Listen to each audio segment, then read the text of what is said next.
May 5th public hearing for the City of Tampa's Architectural Review Commission. Welcome, everyone. I'm Ted Kempton, Chair of the Commission. If you are here to present a project, you will have limited time to make your presentation, so we suggest being thorough but concise. When coming to the microphone, you will need to identify yourself and your relationship to the project. The commissioners will not ask any questions during your presentation. Your project should be presented in the following order: site plan, elevations, architectural details, wall sections. Staff will then present their report. We will then ask for public comment.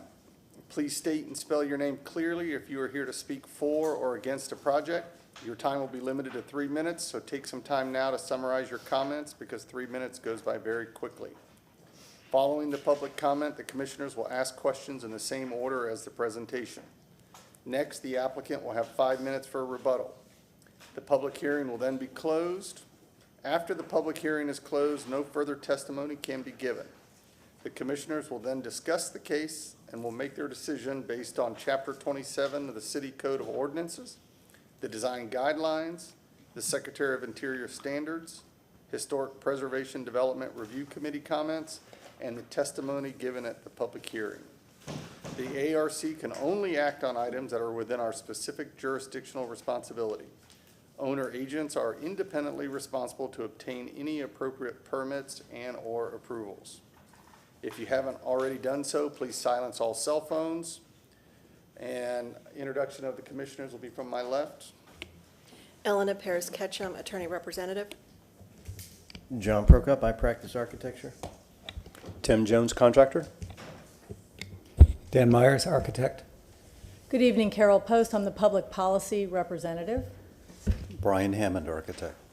Great. And also, we have Dennis Fernandez, Ron Vila, Elaine Lund, Alexis Guzman, Heather Bonds, and Attorney Dana Crosby Collier as supports. Okay, so minutes.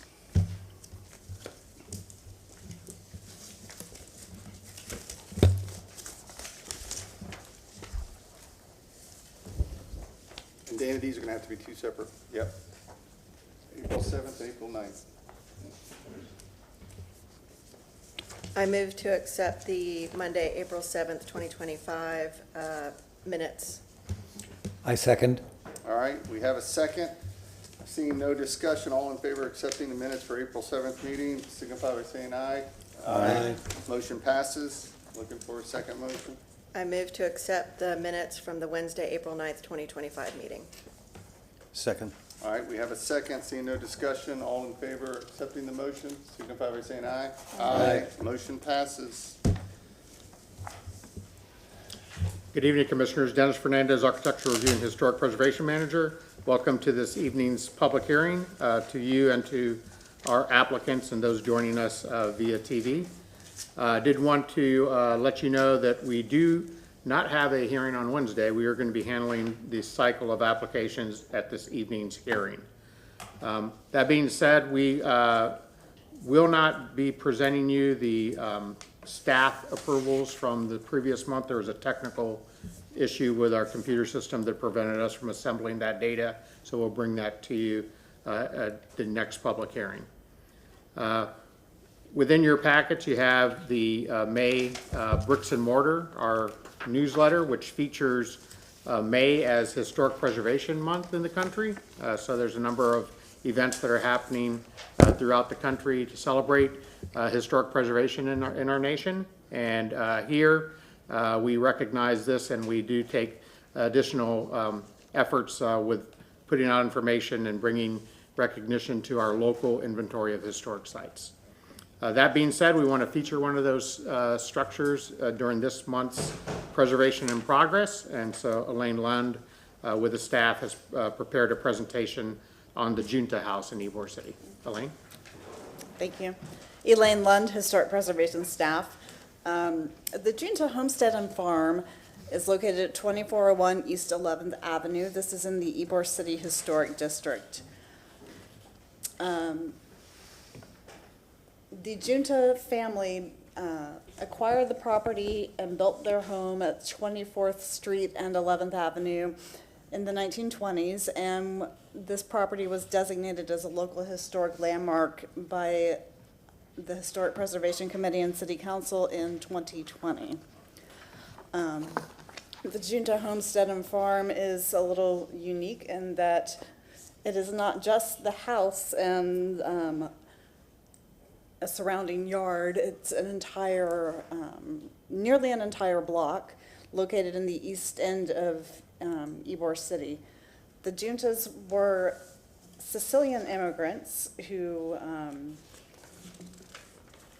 arrived in the U.S. In Ellis Island in 1907 initially.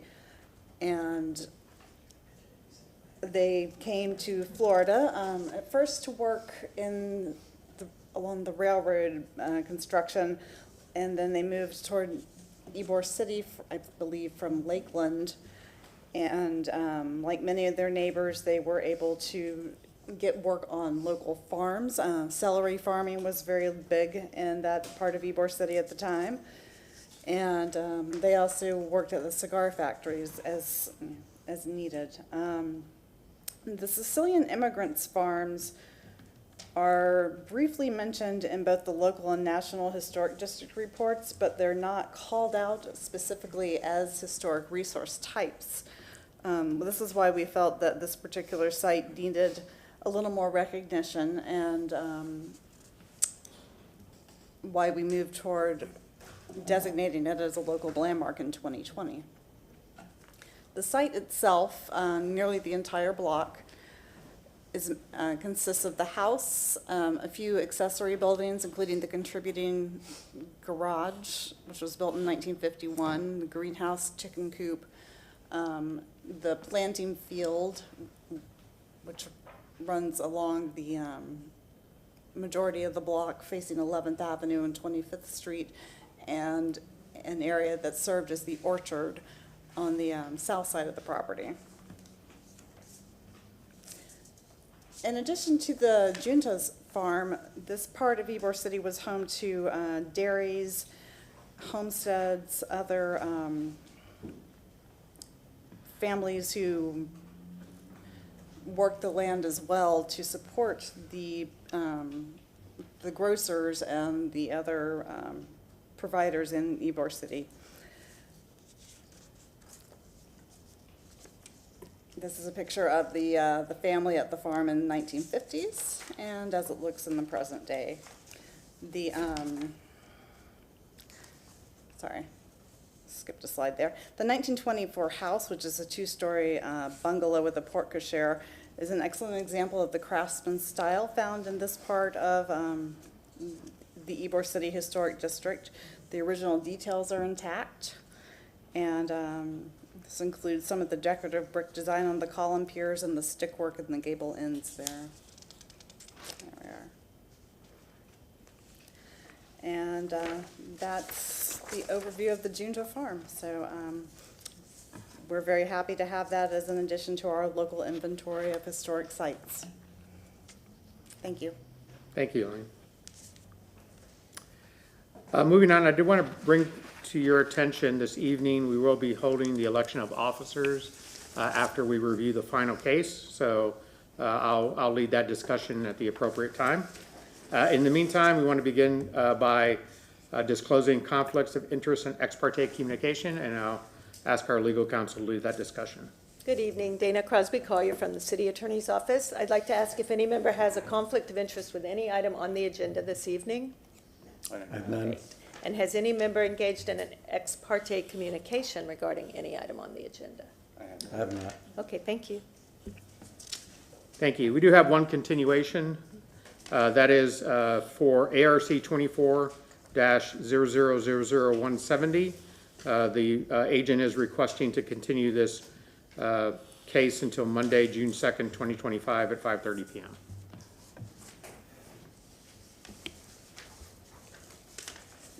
Move to continue ARC 24-0000-170 at 1013 South Oregon Avenue to the Monday, June 2nd, 2025 public hearing at 5:30 p.m.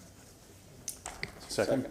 We have a second. Seeing no discussion, all in favor of this proposal signify by saying aye.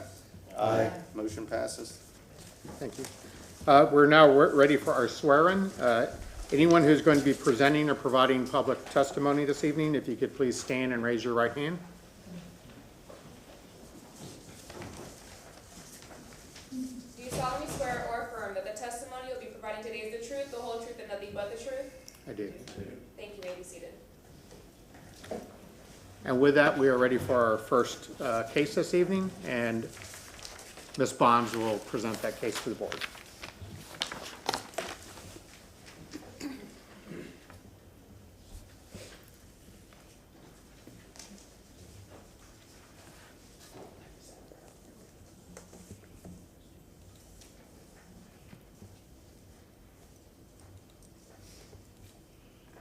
Good evening, Heather Bonds, Historic Preservation Specialist. I'll be presenting case ARC 24-378. This is a request for a certificate of appropriateness for an addition to the 4th floor of the existing Florida Avenue wing of the Tampa Theater, repairs to existing windows, cleaning stained masonry, and new exterior lighting. Present the photo essay now.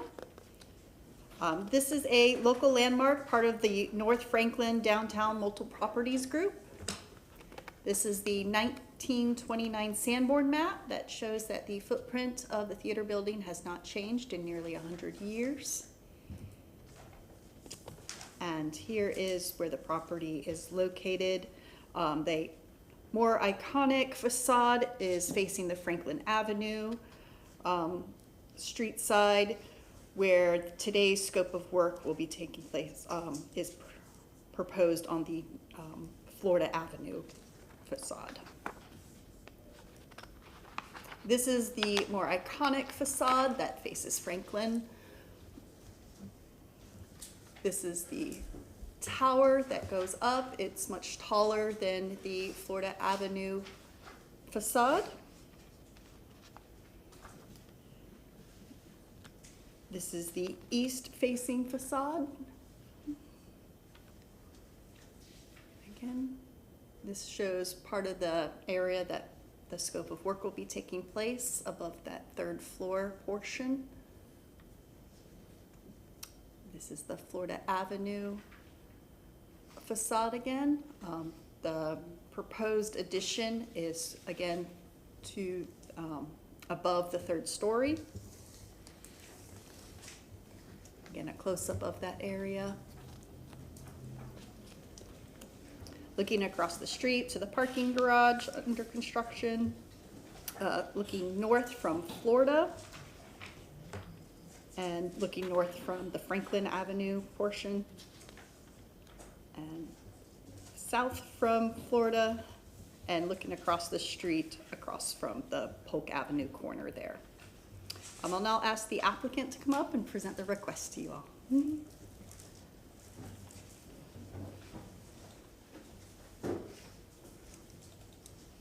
up there.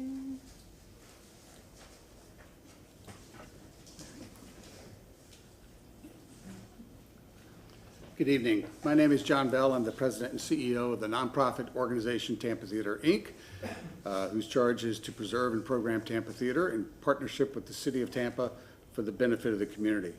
I'm going to introduce our architect in just a moment, but I did want to take just a couple of moments to reinforce to you and to affirm to you that we are keenly aware of the significance of this building, not only to our community, but in our conversations with the State Historic Preservation Office, National Park Service. Everyone understands the importance of this particular building. And so the project that you're reviewing this evening is part of a $28 million restoration campaign that will occur in 2026. And because of its importance, we have assembled a terrific team of architects, owners' reps, and others that have helped guide us through this planning process.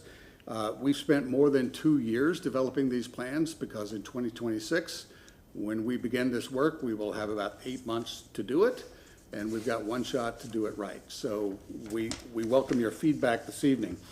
The restoration program in 2026 is going to focus on 4 key areas.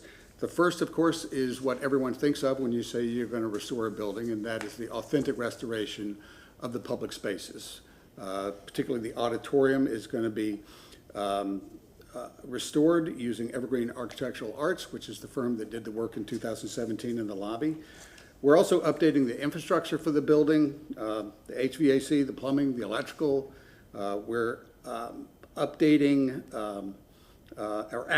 activating underutilized spaces. We're addressing technology issues and accessibility issues, all with an eye towards making the building sustainable.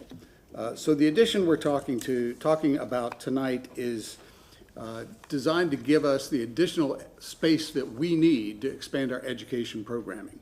As beautiful as Tampa Theater is, and it is gorgeous, it is severely and woefully lacking in space beyond the auditorium and the lobby. So for us to grow our ancillary programs, and an important program with the education program, we need that additional space.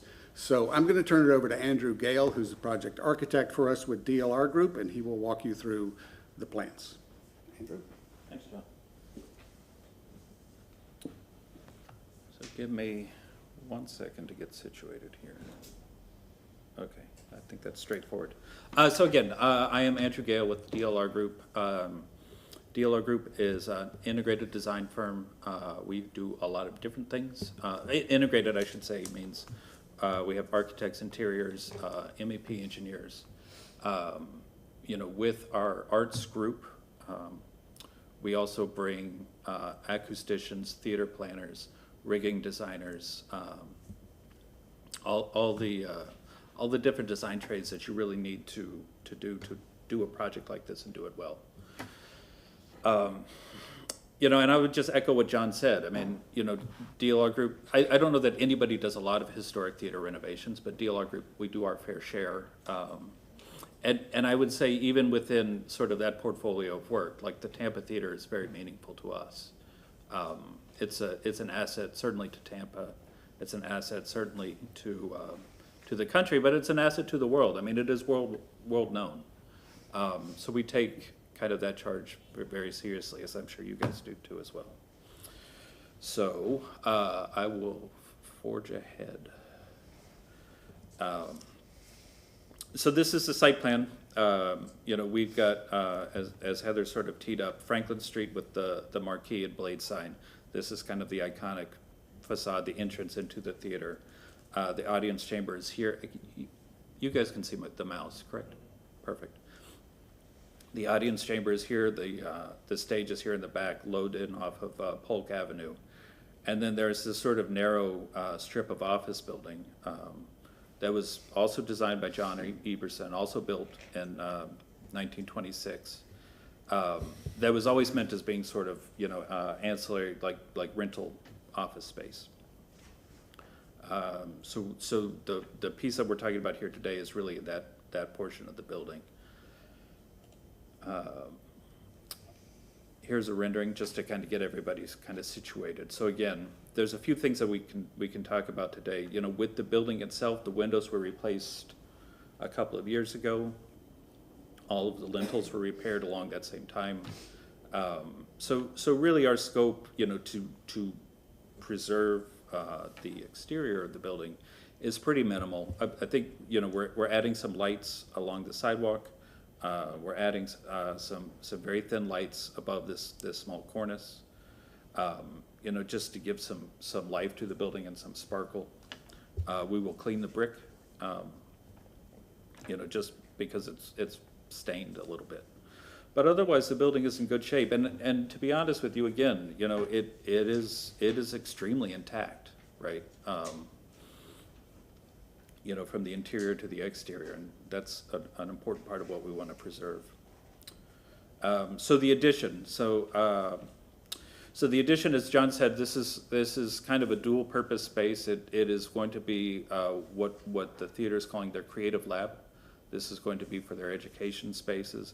It's also, as they consolidate staff into this Franklin Avenue, Florida Avenue wing of the building, it's going to be kind of a flex space for staff. you know, so they have a space where they can all get together at one time. You know, this is starting to show a little bit about the palette, and I brought a terracotta sample. When is the right time to throw that around? Yeah.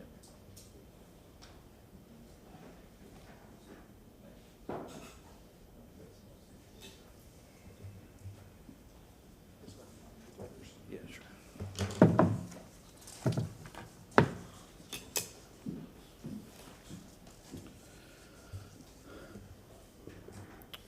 So we have, for that addition, we have a light colored terracotta that is meant to sort of recede, right?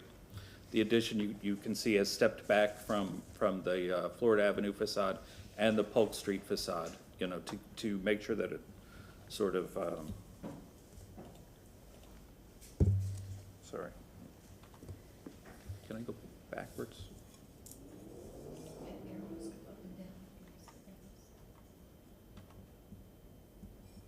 It doesn't matter. Okay. Yeah, thanks. Of course. Okay, thank you. You know, so we step back, you know, so we're really trying to create an addition that both gives John the space that he needs, which is a challenge in a building that is so narrow, but also make sure that it doesn't sort of dominate this facade in a way that would do damage to sort of the iconic nature of the building, right? Okay. So this plan, this very basic sort of plan, wasn't, I think, part of the requirements, but we did want to make sure it was understood. You know, that we really are talking about a very small floor plate. You know, overall, I think the building itself, this wing of the building, is about 1,800 square feet. You know, and once we set aside this existing sort of penthouse mechanical space, you know, we really get to be kind of a very small volume. So you know, every bit of setback that we do, you know, really takes away in some ways from the functionality of this space. Here is a demo plan. You know, really showing, again, like there's some mechanical equipment on the roof of the third floor that's going to be removed and then reinstalled on the roof of our new fourth floor.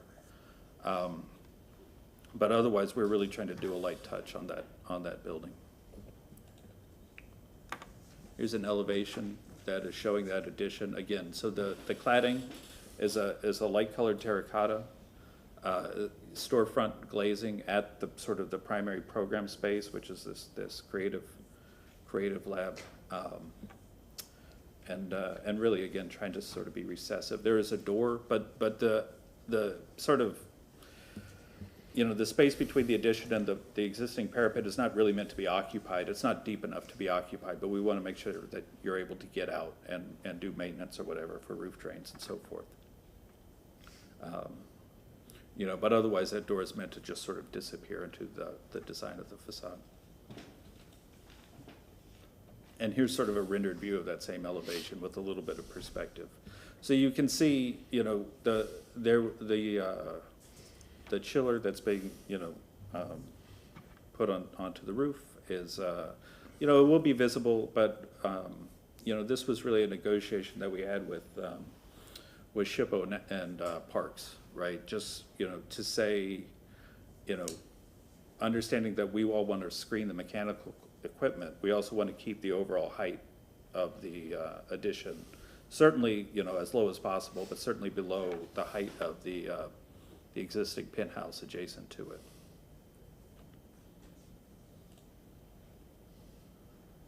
Here's another elevation from the Polk Avenue side. So again, just showing a little window into our stair, and the terracotta just wrapping around.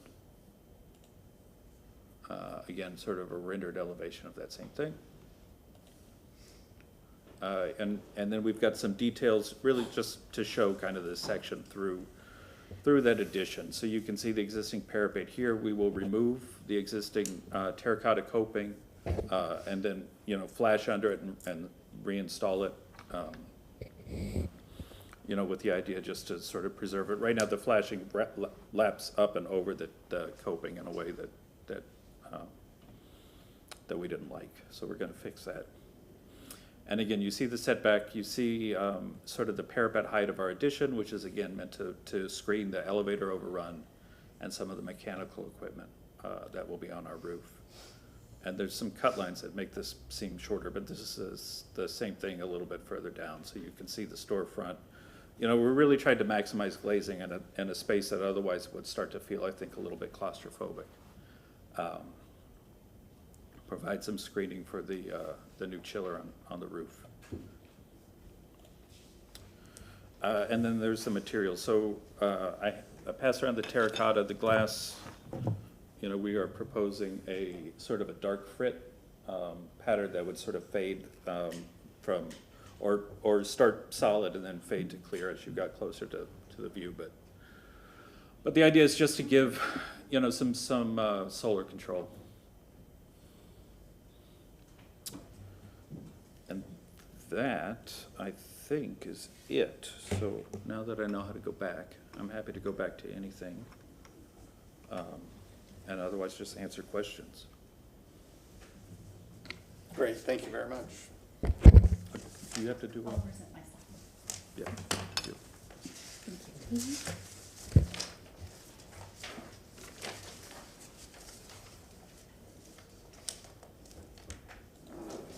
All right, thank you.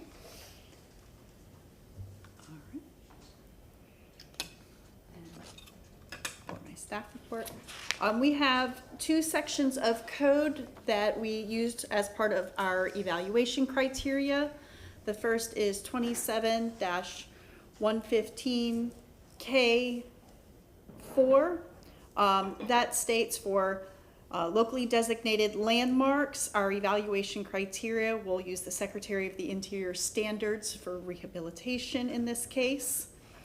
So we use those 10 standards as part of our criteria. The second part is 27-115O. This is for applicants that are seeking federal rehabilitation tax incentives. In this case, they have been working with our State Historic Preservation Officer as well as the National Park Service.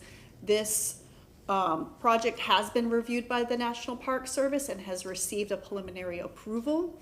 So this section of the code does state that the National Park Service is the primary reviewer in this case.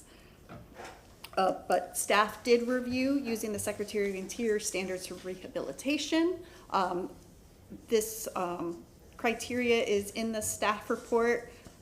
We went through and found that it met each of the 10 standards. So these are each of those standards, again, found in the staff report. And then some of our staff conditions and considerations for them, which I think they've reviewed as part of their presentation. The first one is to add, consider an additional window or other architectural solution to the Polk Avenue facade to retain symmetry along that elevation. Considering a lighting selection that is more period appropriate. They did have a modern selection that they had originally proposed. We asked that they get with right-of-way to review any applicable easement agreements for any of the encroaching lighting sconces. Provide an overview about how the addition will impact the overall structure's engineering integrity. Confirm the method of exterior cleaning, as one of the standards is to use the gentlest means possible when cleaning masonry structures. Provide additional street view perspectives, which they did do, and provide an overview of all exterior fabric cleaning methods, which, again, he reviewed. And our staff findings were that it is consistent with the Secretary of Interior standards and all applicable city codes. And additionally, the National Park Service determined that the massing scale and placement setback of the rooftop addition is compatible with the Secretary of Interior standards for rehabilitation. With that, take any questions? No, thank you very much. Okay, is there anybody in the audience that's here to speak for or against this project? Okay, seeing no one, we will, well, before we begin with commissioner questions, Dana, could you set the boundaries for our jurisdiction on this because of the National Park Service approval? Right, so Dana Crosby Collier, City Attorney's Office, yes, this project is, in the whole structure of different levels of government. In this particular case, because it's a locally designated landmark, the Secretary of the Interior standards are the standards that prevail in the event of any conflict. So when we looked at the project, by looking at the Secretary of Interior standards. So as you review through the project with the applicant, just bear in mind that they do have the preliminary approval, which means that the National Park Service is happy with what they're proposing. And our job is to make, to review it and make a recommendation that we find it to be consistent as well with the findings of the National Park Service. Okay, thank you very much.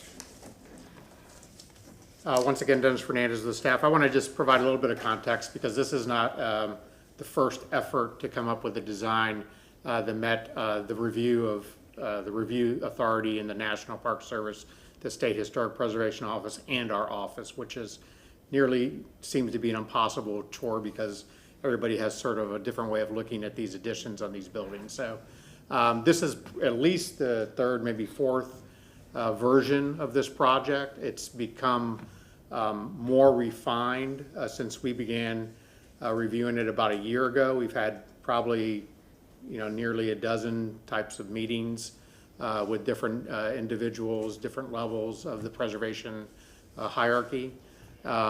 Going from a larger edition that was more contemporary to really accentuate the differentiation between old and new, and then refining it to different sizes, different elevations, different textures, different materials, and finally, most recently, colors. So what you're seeing today has been an effort with all the different parties, everyone, I think, with a common goal of being able to bring to you an addition that is consistent with the Secretary of the Interior standards and really worthy of one of the most significant buildings that our city has architecturally to offer. So with that, I'll turn it over to your discussion, and we're happy to answer any questions. Great, thanks, Dennis. Appreciate the background. All right, I'll start on my right with Commissioner Hammond with questions. Yeah, I would like to know from Dennis, I guess, a little bit more of the background on the process with the National Park Service, about how the interaction goes between your staff and their staff, as far as just review of the design as it's going along. Can you just describe that process a little bit? So I think I can probably contribute to part of that answer, because I think the architect and the agents from the theater have probably been more involved in it on a day-to-day basis than I have. However, initially, the theater, it being a city-owned building, obviously always heavily coordinates with our division, and began to have a dialogue with us about appropriateness. And there was some already visioning that had been done with the project. They were simultaneously engaging with the State Historic Preservation Office in Tallahassee, who essentially serves as the liaison to the National Park Service. The City of Tampa, being a certified local government, is involved in any type of review of property on the National Register of Historic Places, particularly when there's funding involved. So we were engaged, structurally through that process, but also through the relationship that we have with the theater, a very collaborative relationship that John and I speak frequently when there's, any type of planned project.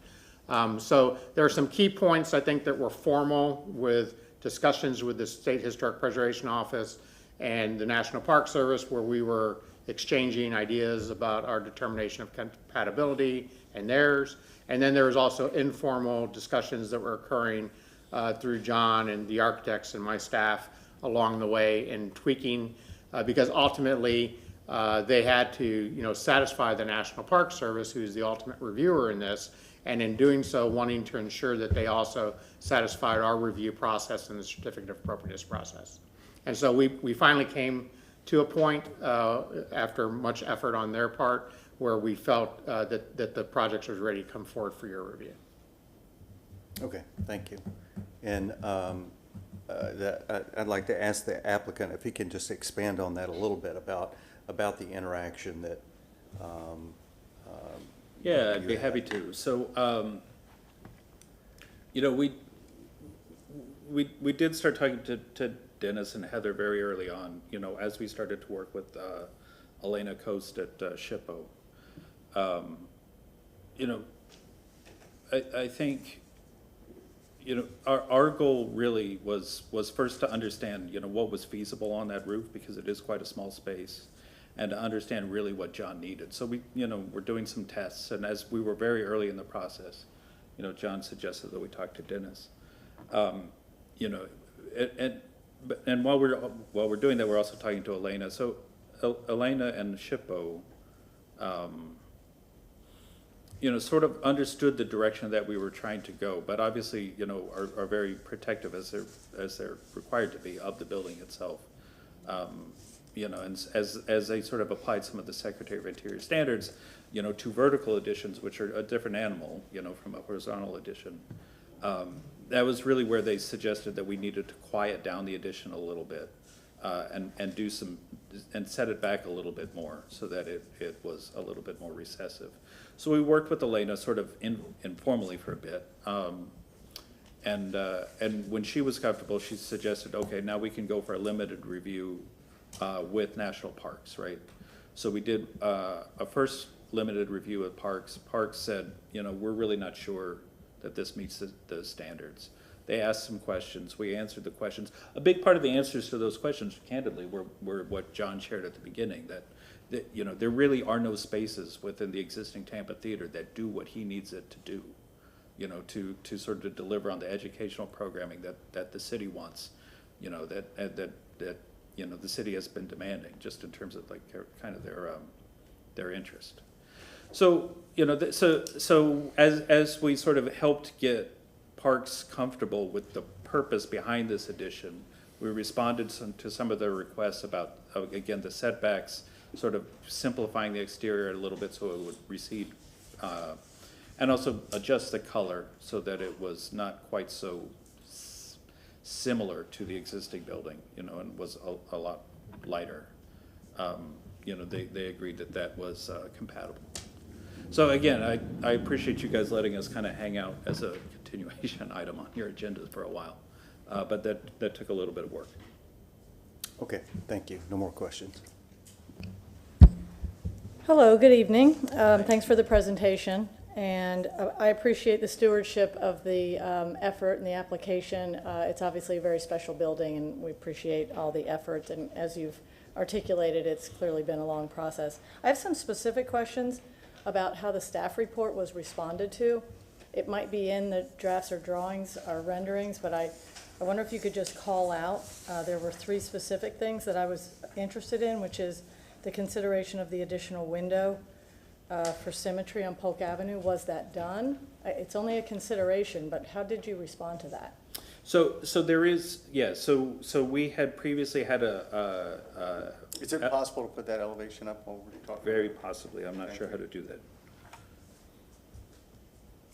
I'm gonna, so while you're at it, I'm gonna kind of just tick through the additional window, the consideration of lighting selection that's more period appropriate, and then I have a question about the Franklin Street view. Yeah. But for those 2 things that were considerations, I want to just have you clarify how you addressed the staff suggestion. Understood. So this, the additional window is speaking to this elevation here. So we had an elevation that without fenestration. You know, this is our fire stair, right? So so it doesn't need, I suppose, a window in it. But you know, responding to Heather's comments, we just went ahead and brought the windows that are on the Florida Avenue facade around, right? So it reads as a solid Okay, instead of so that is 2 the flares. window then? Yes, Okay. yes, absolutely. And I'd love to get your thoughts. So this was these are the light fixtures in question. You know, we like that they're quiet. You know, but I think people may disagree. I don't know. So, but this reflects a modification based on what staff had suggested. So what we talked about with staff was that we could consider, we could possibly, again, getting your feedback, we could consider this light fixture, you know, which is just, again, a very basic cylinder, but perhaps a different color that maybe is a little bit closer to the terracotta that it sits on. Okay, maybe some other commissioners might want to comment on the details of it. Then the third thing was the view from the from the Franklin Street. What, do you see this addition at all from Franklin, or it's? No. No, okay. No, you can see. Franklin has no change to its, can you show Franklin's? I don't even have anything of it. I mean, so this is our site plan. Franklin Street's here, the marquee. You know, the dome of the audience Yes. chamber really is higher than all of this. So no, Okay, you see so none of that, it. I just wanted to clarify. So you'll see nothing from Franklin, certainly from the ground, or even, this sets down.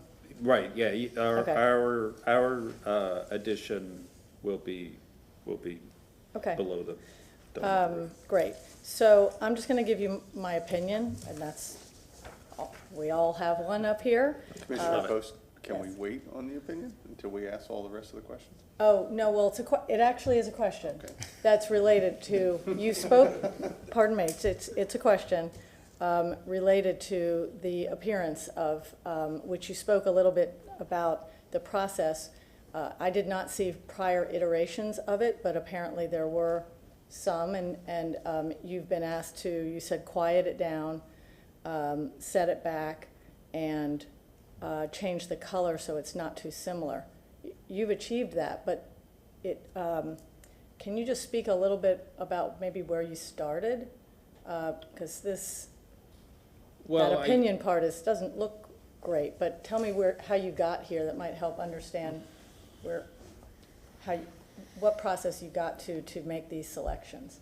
Yeah, I don't know. I mean, I would say, you know, what we brought here is what we have for your consideration. I mean, you know, but again, I think the early studies, you know,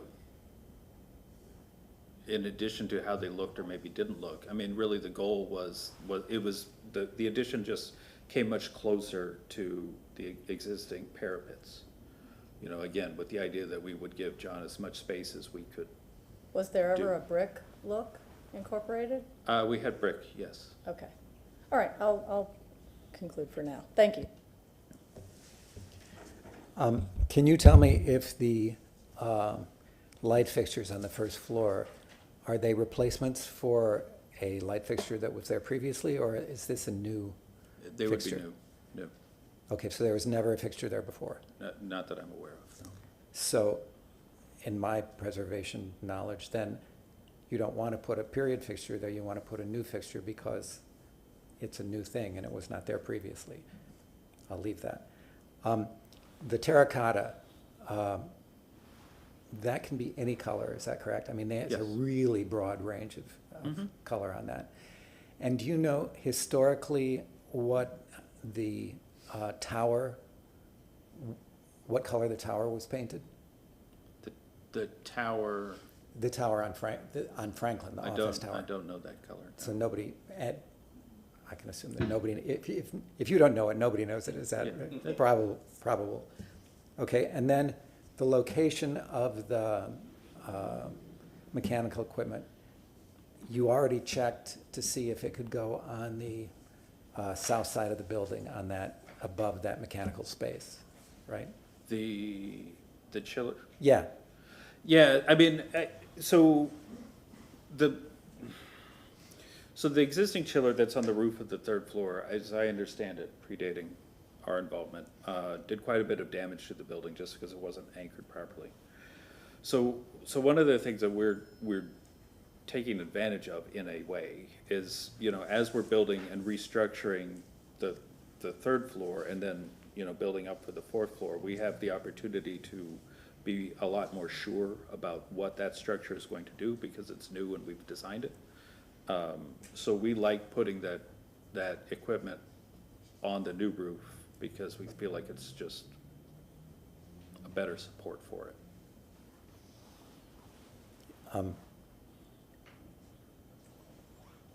And the SHPA and the National Park Service, their thoughts about the chiller without screening on the, They wanted less. I mean, to be honest, I was sort of surprised. I think their take that they shared, just over the phone was, nobody gets confused about a historic chiller, right? So the fact that it happens to be ugly didn't seem to be a bother to them. They're just like, that was their take. We wanted to screen it as much as we could, but there really was a back and forth about the actual height of the addition. And again, they and we agree that it needs to be lower than the height of the existing penthouse next door, not next door, next to it. But even agreeing to that, their goal was always to make it as short as possible, and including they asked, could we just get rid of the parapet altogether?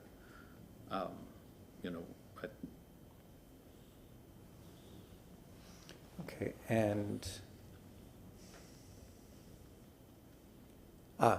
across the street, there's this parking garage under construction that's supposed to have a condo on top of it. Yes. A condo building. So you're going to, does that change the way you would treat the windows if there's a 20-story building across the street? It seems like there will never be much eastern sun on those windows. Well, I don't know. I don't. Not necessarily. I mean, that project has seemed to be stalled for a while. I don't know what it's going to end up being. But John and his staff were very interested in understanding, what impact having large windows like that would be on the interior space. And of course, we're going to condition it the way it needs to be. We'll have high performing glass the way we need. But for glare control, again, understanding that you've got a lot of people in there, you've got some screens, they're learning how to make movies. Right. Okay. That made the most sense to us. All right, thank you. Yeah. No further questions? Staff had mentioned in one of their comments about the structural integrity of that roof, and you mentioned that the chiller had caused some damage. Did you do studies on how you're going to support this additional structure? Yeah, so we did. The structure of that building is good for the gravity loads. It needs to be braced laterally. So we're introducing some shear walls. The new elevator will be a shear element, and we're putting in a couple other shear walls to just keep it from toppling. Okay. Previously mentioned the windows. The windows that you have proposed, the glass, how does they compare to the existing windows that are on the building currently below it? In terms of the glass As color? far as the tinting that you have? Yeah, sure.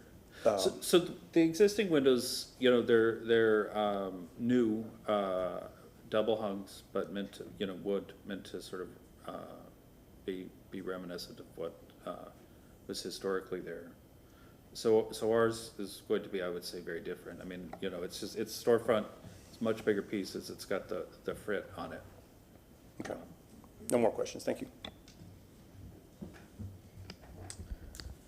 Hi. Hi. Couple of questions, and this elevation works just as well, or this perspective works, I guess. Curious as to the vertical orientation of the terracotta panels versus a horizontal orientation of them from a, basically, I guess, being subservient to the main building. The main building is all horizontally oriented. Why would a vertical choice be made? Yeah, so let me see if I can figure out how to zoom in here, if I can. Maybe, I don't know, can I zoom in?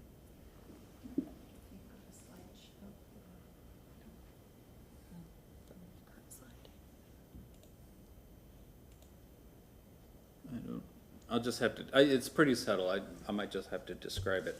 So this sort of L-shaped band that then continues over and down, this is sort of smaller horizontal stacked bond terracotta pieces. You know, where we've got the windows, we've got sort of this this kind of reveal at the head of the windows, and the terracotta below there are much larger sort of vertical panels. So that really to us was just a way to give some differentiation and break down sort of what would otherwise be kind of a very sort of plain addition. Okay. From the glazing standpoint, the frit on the glass seems really extreme. I mean, I've done frit on glass, and just the dots being, you know, the size that they are seems a little extreme geometrically. You can't get the same kind of shading and glare reduction coefficient with, you know, interpane films or coatings on the glazing without adding that decorative frit? Yeah, we absolutely could. I think from our perspective, the frit performs a little bit better and has a little bit more longevity, some better UV. It's a little bit more UV stable.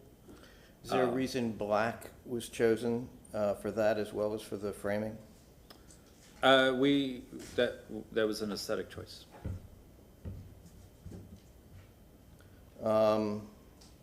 Okay, the lighting fixtures, you know, we can't see those lighting fixtures at this scale. So I have no idea what they are. Are they just simple up-down cans? Yep. Wall-mounted up-down cans? Yes, sir. Okay.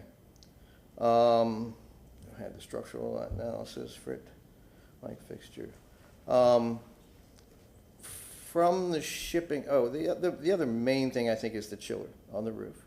And I'm concerned about that, as well as I think previous fellow commissioners have mentioned it. Do you have just a full building section, or they all have those cuts in it so that you can't really tell what the proportion of the chiller is to the building and the setbacks? The sections that were shown were all had cut lines in them. Yeah, no, I overwhelmed this thing, hold on. And I'm sure your MEP has something to say about this, but that elevation probably helps a little bit. Mm-hmm.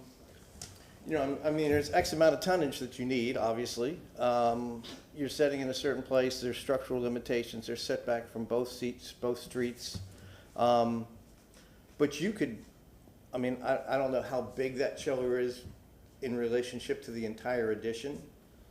But it's very tall for the size of the addition, in proportion to the size of the addition. Is it possible to split it in half and get a low-rise, you know, a pair of low-rise chillers next to each other rather than the one big box on top, but you take two half-size chillers and you split them and you get a little redundancy, and they're low and they're lower? Yeah. That's interesting. It's a question. Yeah, I would say I would have to defer to our engineers. Okay, because I would highly, without it being screened in particular, and I know the SHPO hasn't given you formal approval. This is just preliminary approval. You haven't submitted a Part 2 yet, so you haven't got their full review. And it could come back and say, we don't like the chiller. We don't know that yet. You don't know that yet. We don't know that yet. But I would highly recommend that that low chillers be investigated for that, and rather than the one big chiller like you've got there. Sure. And at the very least, some sort of architectural screening material, I think, would be called for. But I can see that chiller from my apartment, by the way. The existing one. No, yeah, absolutely. So I'm concerned. Otherwise, yeah, I mean, the black being the only piece of black window framing in the entire building. I just don't get the choice of why they have to be black. Sure. And why not make them match the terracotta? Why not get them a Kynar? You look into that? I mean, it's a small choice because, I mean, the idea behind where this addition is being put is that nobody's supposed to be able to see it. So to say it's an aesthetic choice that you make them contrast with Sure.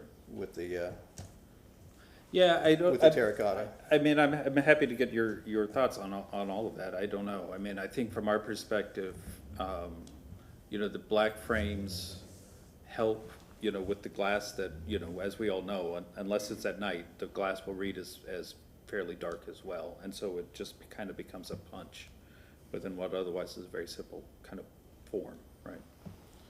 I think that was the impetus Okay. there. I don't have any other questions at this time. Hi, just a couple of questions. For the lighting, does the lighting need to be there? Do you actually need the can lights to come down, or is there something else? Because those columns have some decoration on it, right? They do, yeah, And- absolutely. And so is there, just, why was that lighting put there just So- for, go ahead. So let's see if I can, again, I'm overwhelming it. Right, so you can see a picture of I think the ornament you're sort of referencing here Right. on these terracotta panels. So our, the intent is that our light would sort of land in the block and not the detail. I mean, from our perspective, you know, you have a piece of this historic building that at night just sort of disappears.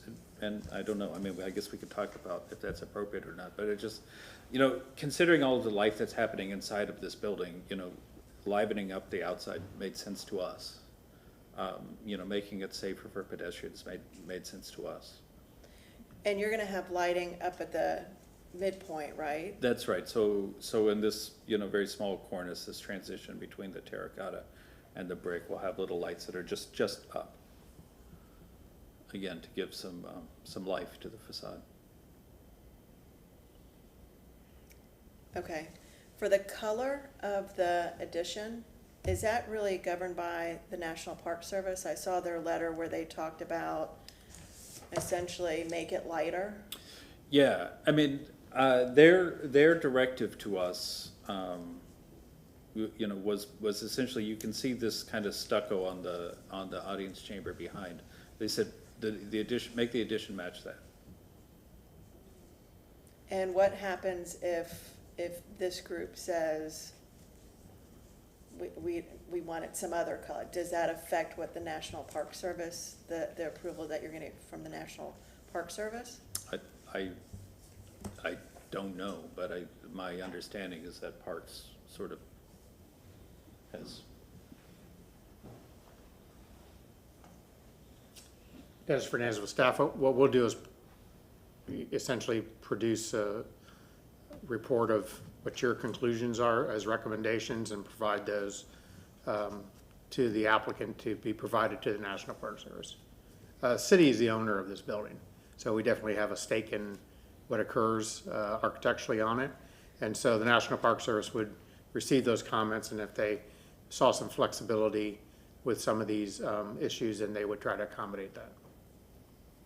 But it appears from their letter that what I'm kind of gleaning from the letter was that one of the earlier suggestions was that it be brick and that it be a closer color match to the existing building, and that they came back and said, no, you have to have the color closer to visually what it's going to be next to. Am I getting that correctly? Well, right, so it, I mean, it's sort of just progressively gotten lighter, which, you know, is the sort of the negotiation, I guess, but yeah, it has always, previous to this iteration, which again is probably not germane, it was brick, you know, a darker brick, and then a brick that more closely matched the addition, I'm sorry, more closely matched the original, and then their directive to us was, you know, match the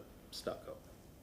And was it always that material from the beginning? When we say brick, was it always the material that we have now, or was it really brick? No, it was really brick. It was brick. Okay. And then the windows, the placement of the windows, the window on the side, I think the question was, can it line up? And maybe it's just visually I'm not seeing that. Does the window actually line up with the windows below it? Or is it off a little bit?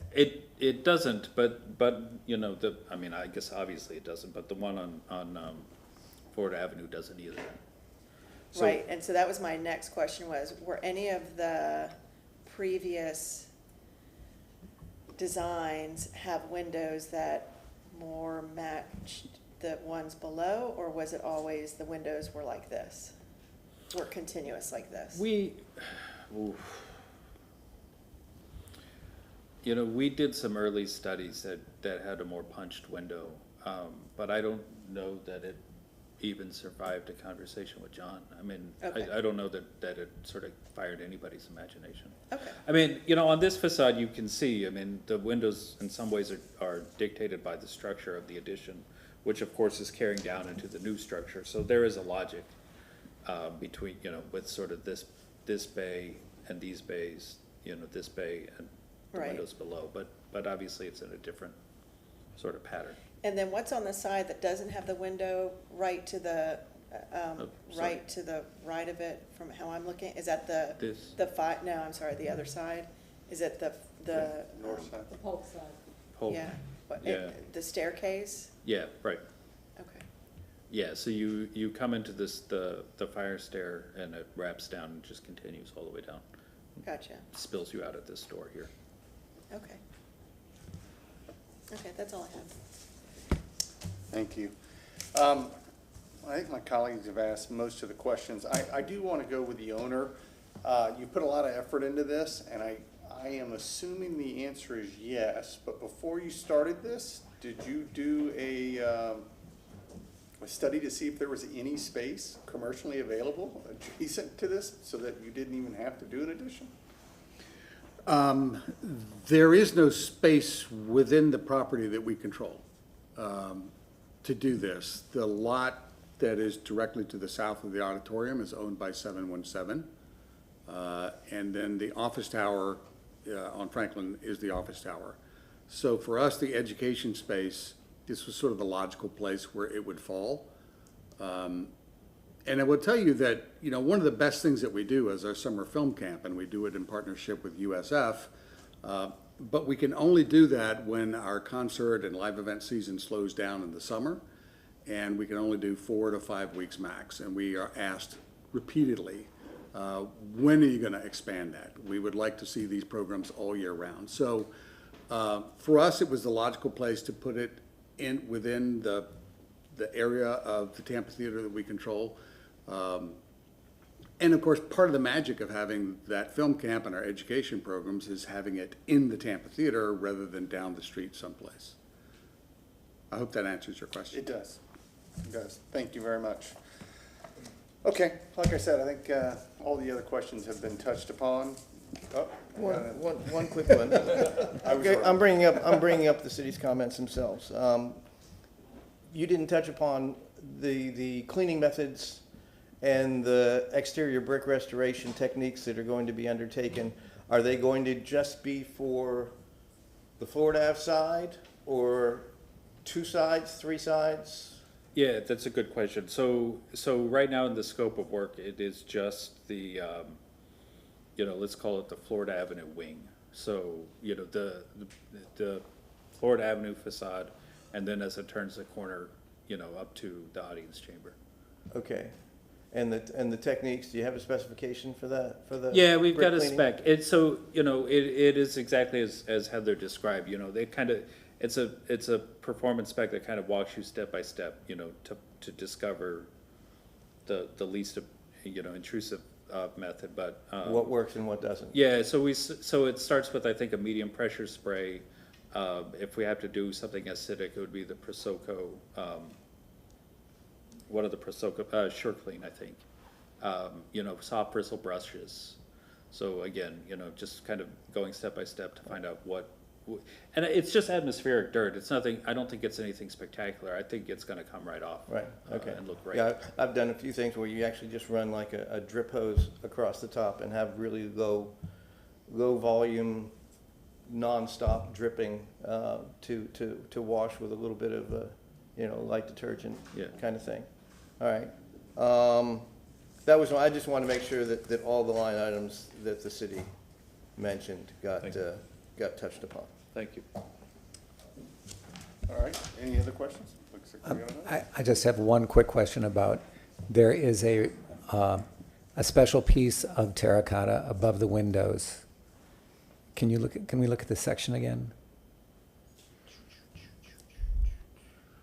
So there's this kind of, it's like the it's like the exterior half of an I-beam or something. Yeah, Is sure. that, so that's just to create a shadow line, and then it ends Yeah, on the right. Polk Street Yeah, exactly. side. That's right. So it just ends. It doesn't die into, there's no change in the wall surface that allows that to die. Yeah, I appreciate the question. I don't know that we have that detail yet, but I understand what you're asking. So if I can guess where you're driving, the idea is that as we have that sort of this special shape, that it wants to end in a way that it ends flush or recessed from the main panel, so we don't have kind of a exposed lip. Right. That makes sense to me. And then the same is kind of true of the terracotta panel when it hits the existing building. Is there any, there's a similar shape. The standards say incorporating a simple recessed small scale hyphen, a word that I really like in this, but you didn't show anything like that. Yeah. But that's not there yet, but it's coming? Yeah, I suppose so. I mean, I think as it hits the, so the terracotta is just a rain screen, right? So it can easily stop, an inch, from the brick. I think it probably wants to, just to give some movement to these two pieces.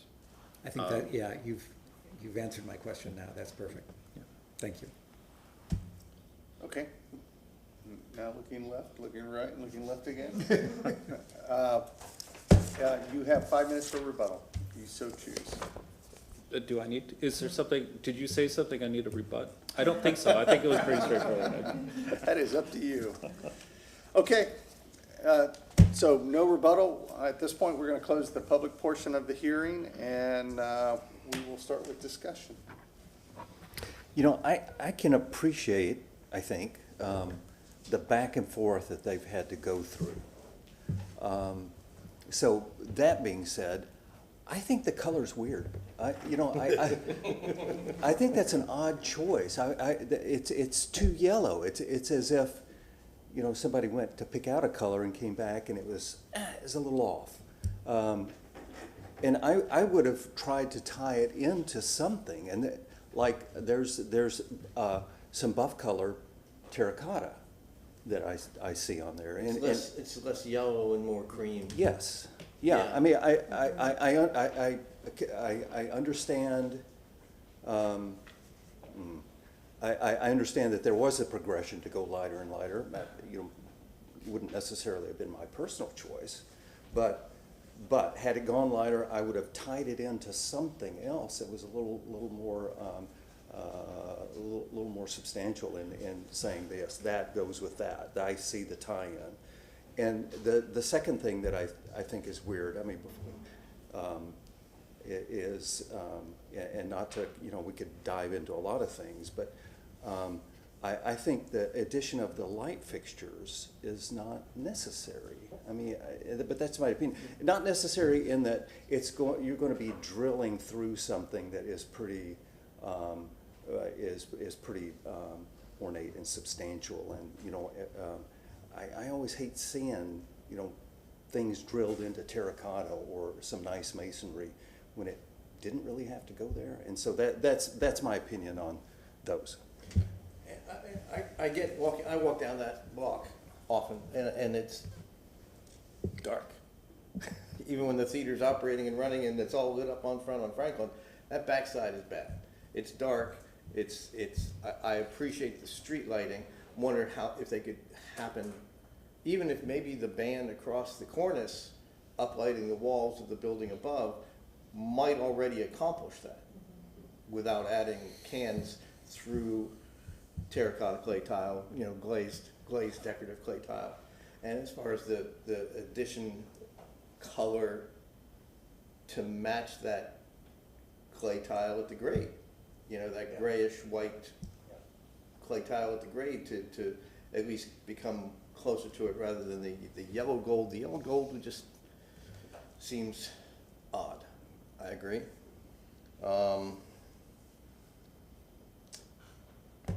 And I just want to clarify, when people talk about, oh, the SHPO has already approved this and is you know, given blessings, that's all preliminary. That's all like saying, okay, yes, you can go ahead and present to the local board. They haven't approved anything officially, and that's only for, my understanding is for tax credits. It's for the tax credit aspect. The city, we would have more of a say, because it's owned by the city and it's in our jurisdiction. But I think the tax credits is what the SHPO looks into more than anything else. I think the chiller is an issue, popping up as big as it is. I think the volume there is a little bit obnoxious. I'd like to see it. I mean, you can get little tiny 2-foot tall, you know, long chillers, but you can change the orientation of them.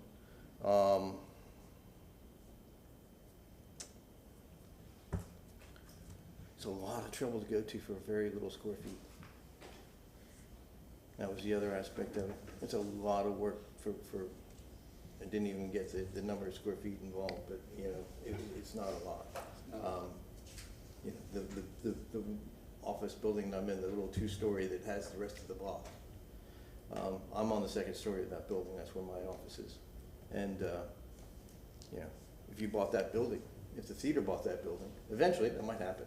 Theater could buy that building and they'd have a whole 2nd story for all kinds of open space up there. Just a thought. Other than that, I think, yeah, the reduction of the chiller size is, I think, important in volume and appearance and possible screening. And then I would agree that, you know, do we want to damage original, authentic, contributing fabric to install these light fixtures, or if there's another way to add lighting to that facade without damaging the, I would agree with disencouraging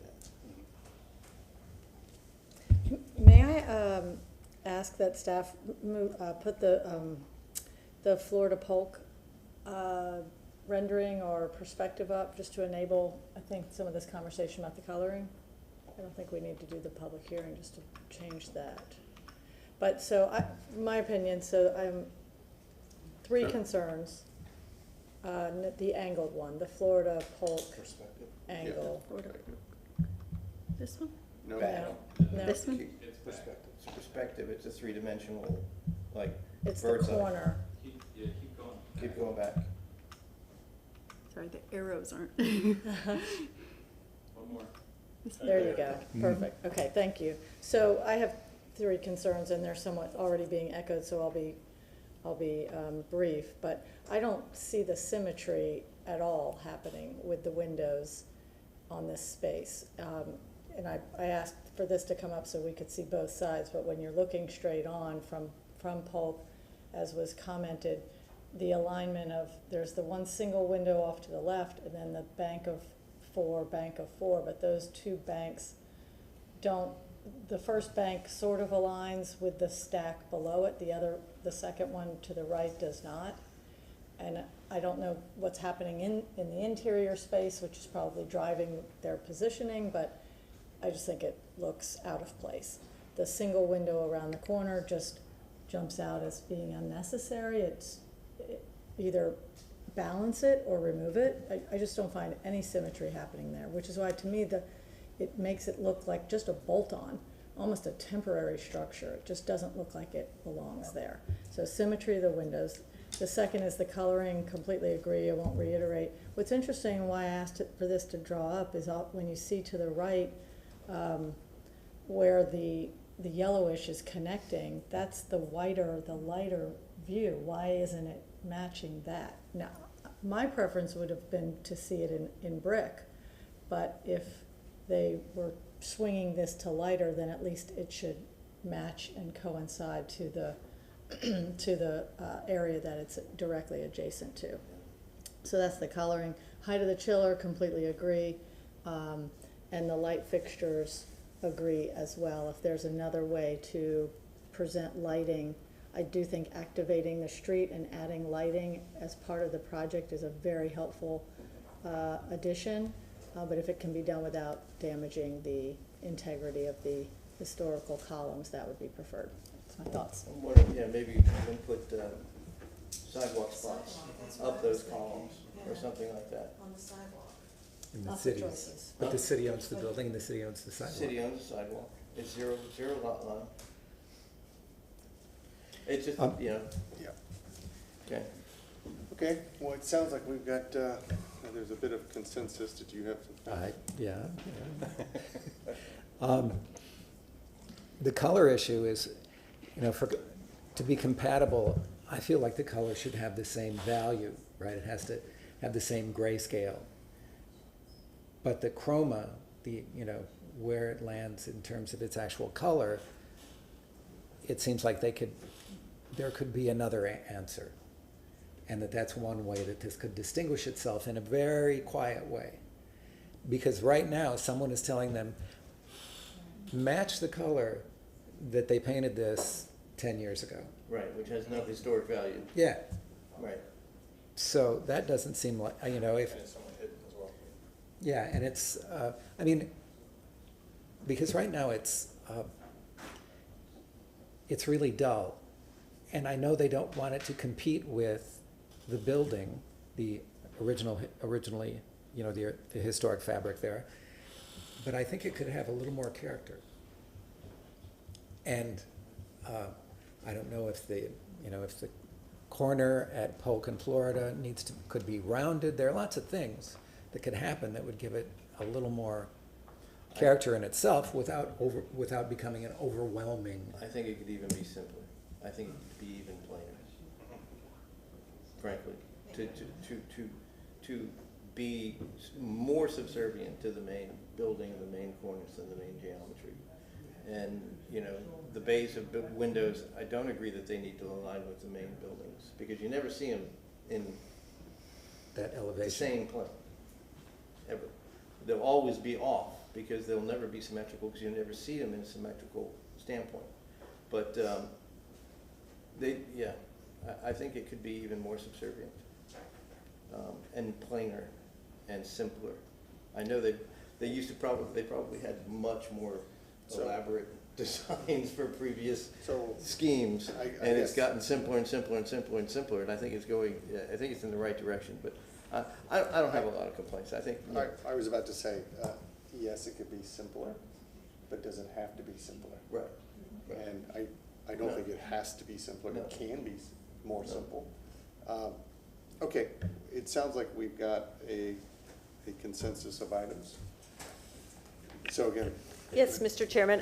Dana Crosby Collier from the City Attorney's Office. As you prepare your motion, I would like you to make these suggestions, recommendations to the city and the applicant, so that as they proceed through the process, they can bring these forward as recommendations to the National Park Service. So it's still a certificate of appropriateness Yes, sir. with recommendations. With the following recommendations, and then you can list your concerns so we can revisit those. Perfect, thank you. So, who kept the best notes?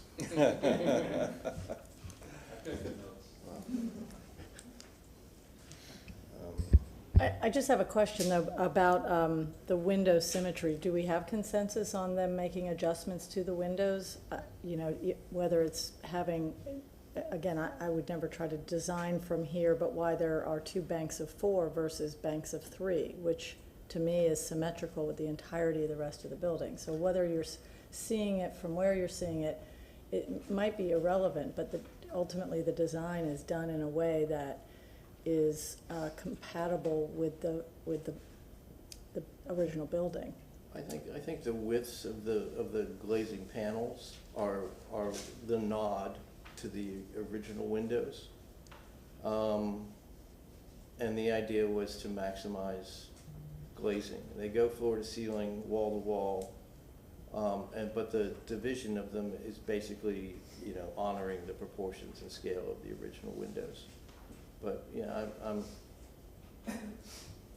again, you'll never see them again in alignment because the walls are recessed and all that kind of thing. I would have been happy with more, but I know functionally they. I agree. I would have been happy with more. I agree. And set up there, but. Yeah, no, I'm okay with the way it is as far as that, like Commissioner Prokop said. I mean, it gives a nod to it. And I think, in my opinion, that's enough. Okay.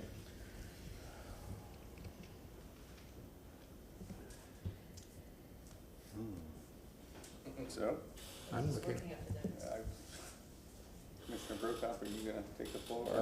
I'm thinking about it. Well, I'm happy to make a motion, but I would opt to have some adjustment to the windows, but I'm not sure that I have consensus from that.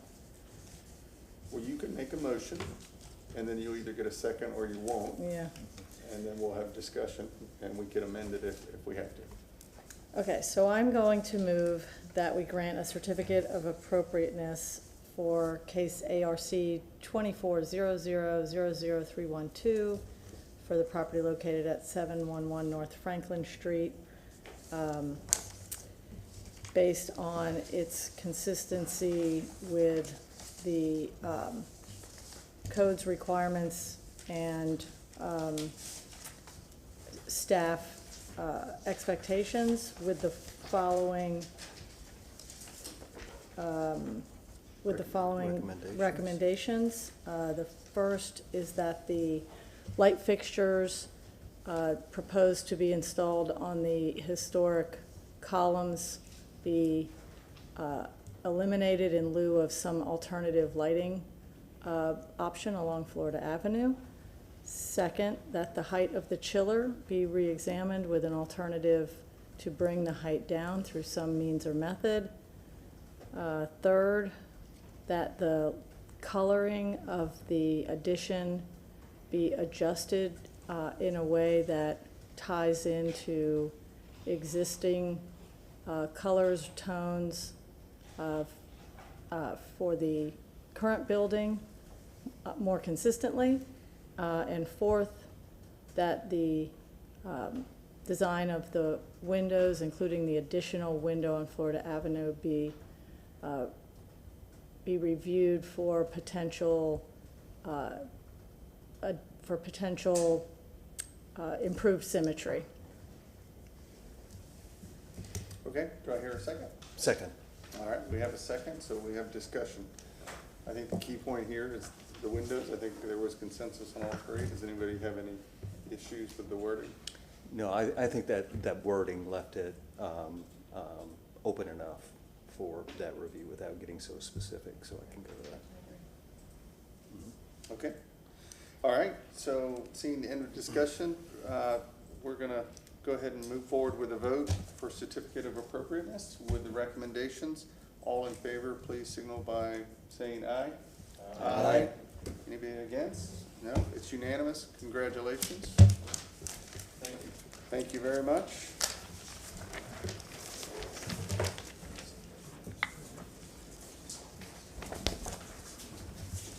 Thank you for that. Good evening, Commissioners. Ron Vila, I'm staff with Historic Preservation.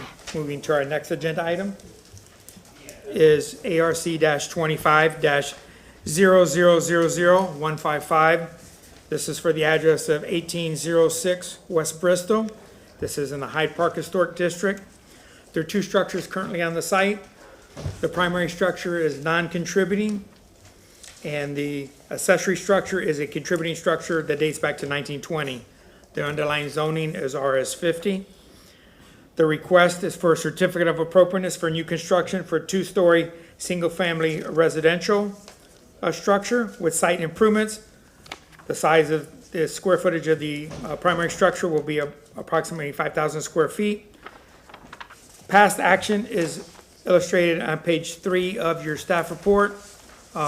This came forward last month on April 7th, 2025. There was much discussion with direction, and they are here today to pick up on that prior discussion.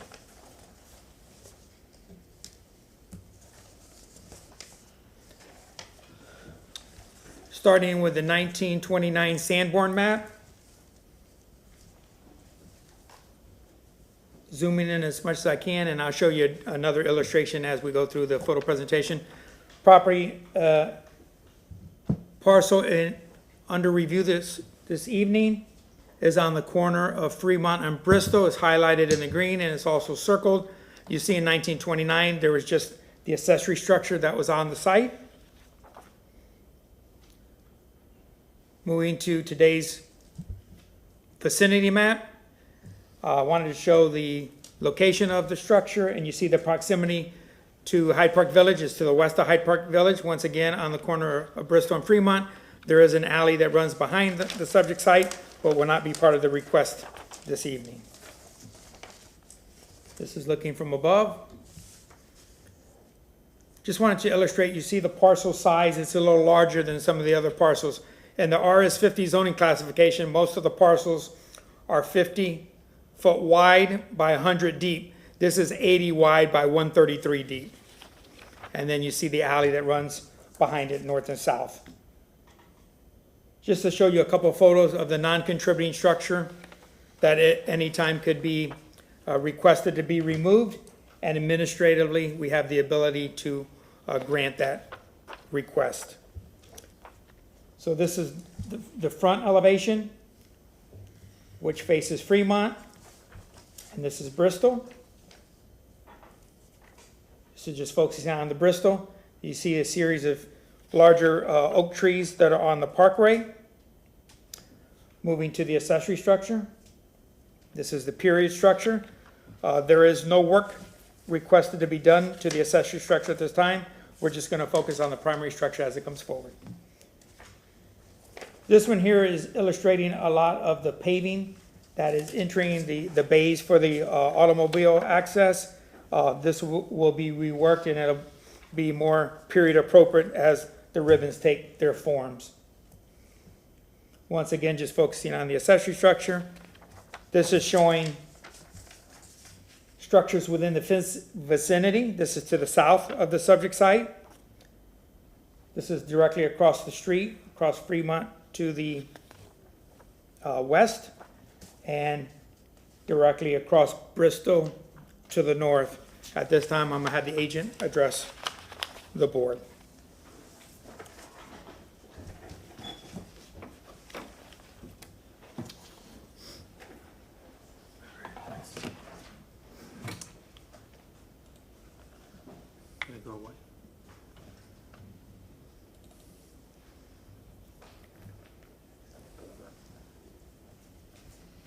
Good evening, my name is Hanso and I'm the agent, and this is Mark, Good evening, my name is Mark Lopna.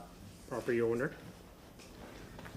All right, everybody can see the screen. Okay. So I'll start off by going through the required documents, and then what I'll do at the end is to go through all the comments that were made during the staff report and address each of those and how we responded to those. As Ron mentioned, there's an existing accessory structure that's now part of this review off to the east side. Our proposed main residence is on the center of the lot, with a primary residence facing Fremont and a secondary residence facing Bristol. The area shown in green is going to be the pervious areas.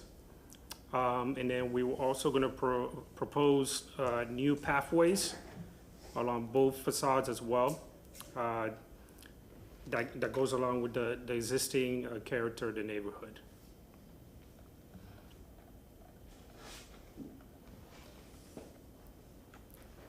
On the sheet right here, we're gonna see two of the main facades. We're gonna see the west and the north facade. This facade right here is gonna be the north elevation showing the secondary entry. And over to the left here is going to be the stair volumes to get to the first to the second floor. This is, what we try to do here is provide different layers. So only these two bottoms right here will be the closest to the street. Then we have a secondary layer, which would be the first floor walls. And then we have a third layer, which will be the second story stair walls. On the west elevation, we carry that same principle across. We have a porch closest to the street. We have a secondary volume that is also flush with the main entry. Then we also have the secondary wall, which will be the first story walls, and then the second story walls will be the third layer as well. And these right here are the two other facades. We have the back side of the house and then the side elevation.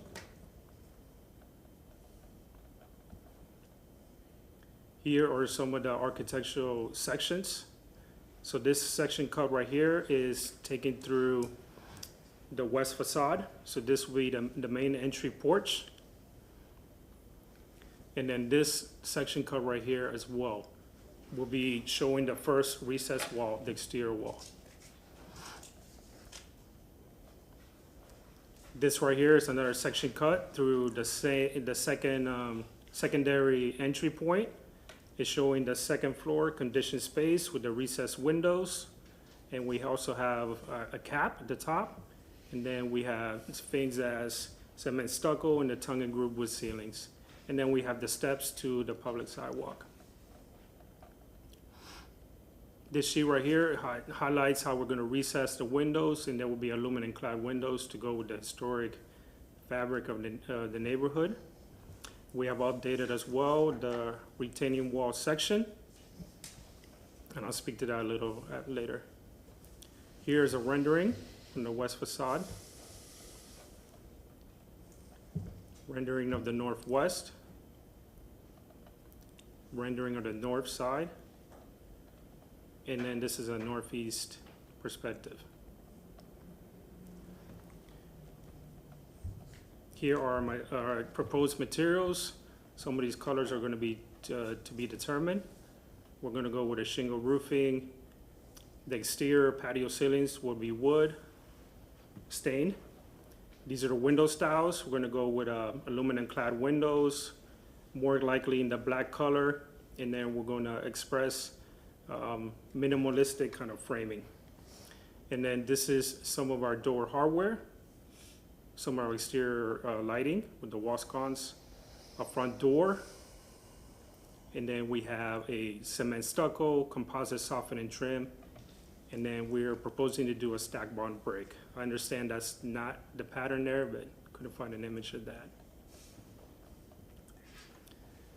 And this is likely gonna be our window manufacturer, which is Plygen. They do aluminum clad windows, different color selections, and they can offer all the same window types that we'll propose for the project. Okay. So what I'd like to do is to go through some of the comments brought up by the staff report. Some of you are already familiar with this project. What we've done is we go ahead and revise some of the comments. So in this case, we're going to go for a contemporary style home. A comment that was made was include the dimension related to the elevation from grade.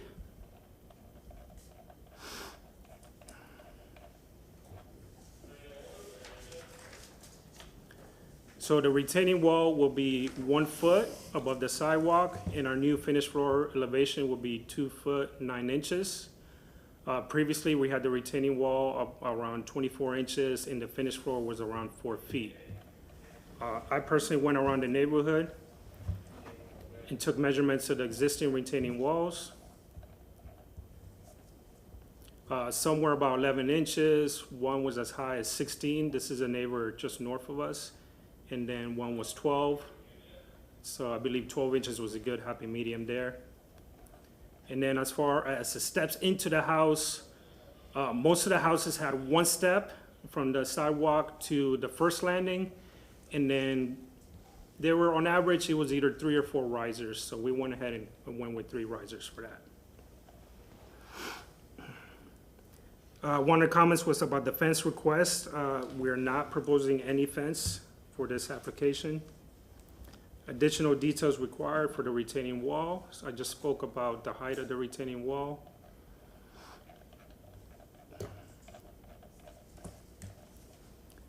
So I went ahead and updated the section. We're gonna match exactly what's in the neighborhood, which is a poured concrete cast in place, was commonly what I saw there, about 12 inches high, and then that would hold back some of the earth and soil. All hardscape materials should be period correct.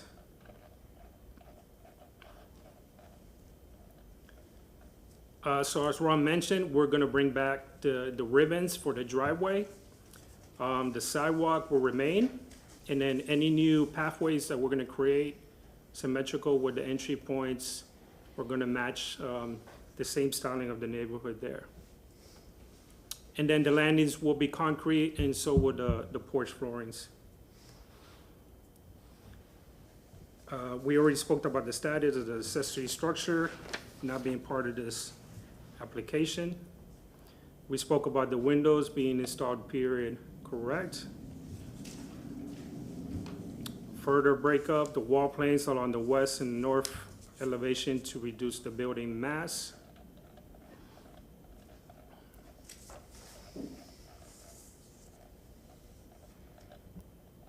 Which I believe we're still achieving that, and again, it's by creating different layers, so it's not just a flat 2-story facade. And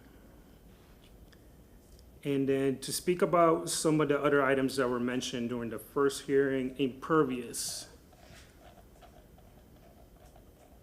I'm gonna tie some of these items together. So what I went ahead and did with this site plan was to verify all these wall lines where they started for the adjacent properties to the south and to the east of us.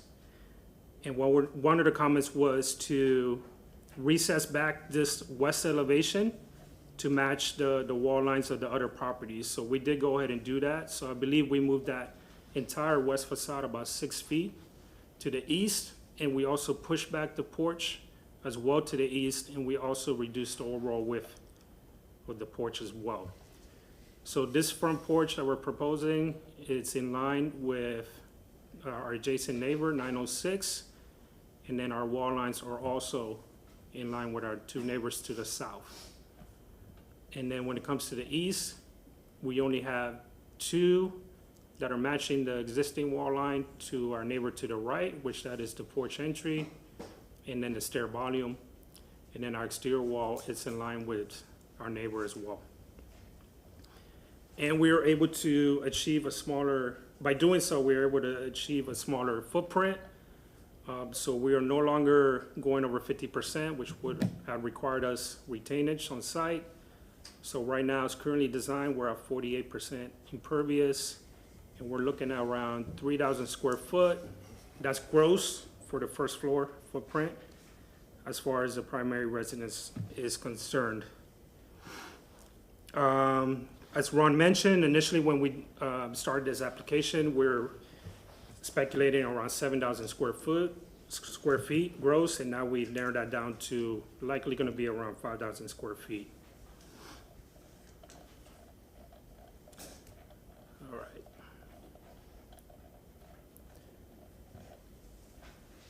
right. Massing was something that was the biggest item as far as commenting is concerned. I went ahead and put this diagram together.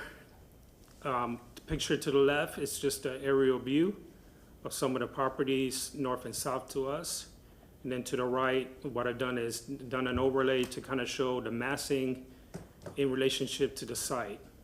So I'll speak about the property just north of us, and then this property right here, that's 2 houses over to the south as well, and then the neighbor to the east of us as well.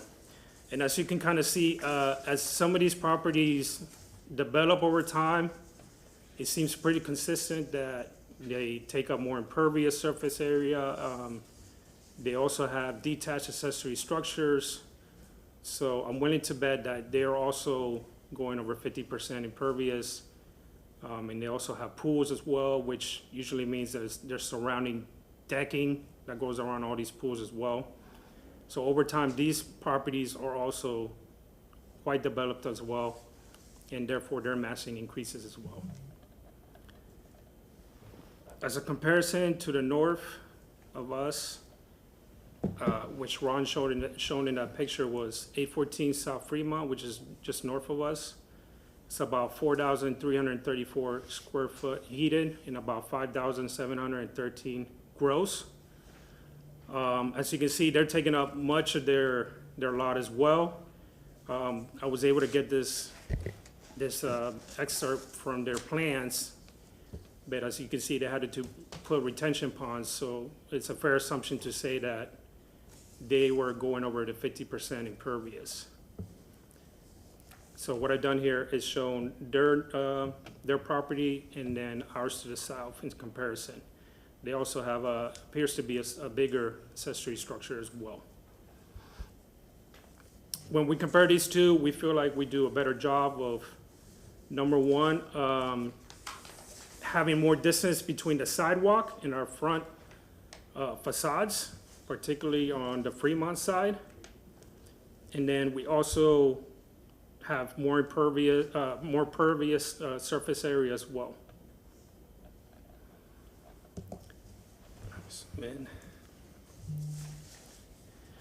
Just concentrate on this middle screenshot right here. What we've done is we've shown the side elevation in comparison to the same property on the north side. They went as far as actually having a usable third story. And of course, they had to put a very shallow roof as well, because I'm sure they're reaching the maximum building height allowed per zoning. And if you compare it to us, when it comes to massing, we're stopping at the second floors, and then we've taken measures to also lower the roof pitch as well of the hip roof. That way, we reduce the overall massing as well. And then this is 908 South Fremont. This is, I believe, a side elevation. Again, they also have a usable third story as well. Their roof peak is actually higher than us. We're just gonna have a second story, whereas they have a third story. And this is the property just east of us. Was not able to retrieve any building plans for that property. But if we see that this also quite substantial property as well, and I don't believe they do as good of a job as recessing their massing as well. From the front, it looks like very much part of original construction. But when you look at the side elevation, this looks like potential, I could be wrong, but it looks like it was just added on to, and I just don't feel like it's articulated as well as we have done. And that is it for my, do you have anything to say? I don't believe so. I think we're okay there. That will conclude it. Great, thank you very much. Yeah. Good evening, Commissioner. Ron Avila, I'm staff with Historic Preservation.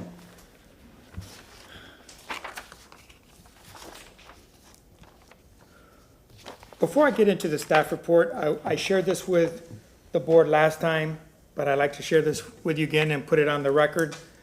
This is from the Hyde Park Design Guidelines, page 61. This is to provide you some direction on how you're going to continue this discussion. I'd like to read a couple paragraphs from this. The first paragraph states this: major development in Hyde Park extended from the late 1880s to the mid-1920s. Just as Hyde Park includes a diverse set of architectural styles reflecting and evolving architecture throughout these 4 decades, architecture as an art continues to evolve. Creative solutions reflecting current architectural design theories and practices are encouraged in the design of new construction. Going to the second paragraph, while these guidelines set general criteria for compatible new construction, exceptions to those criteria will be made by the Architectural Review Commission when necessary to acknowledge and encourage creative design solutions that are sensitive to the character of Hyde Park. And then moving to the last paragraph that I'm going to read into the record, as these design guidelines do not dictate style, but set up criteria under which new designs can be accurately compared to the setting within the historic district. New construction is encouraged to be unique in design while reflecting basic scale, materials, and qualities found in early buildings in Hyde Park. Replicating styles from the past do not allow creativity and integrity and expression of the present and should not be confused with compatible design.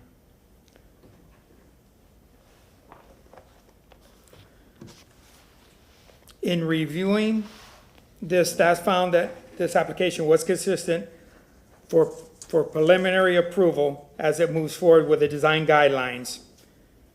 We wish to continue to work with the owner and the architect to develop these a little further. I think additional breaking of the massing and the scale should be reviewed as it moves forward.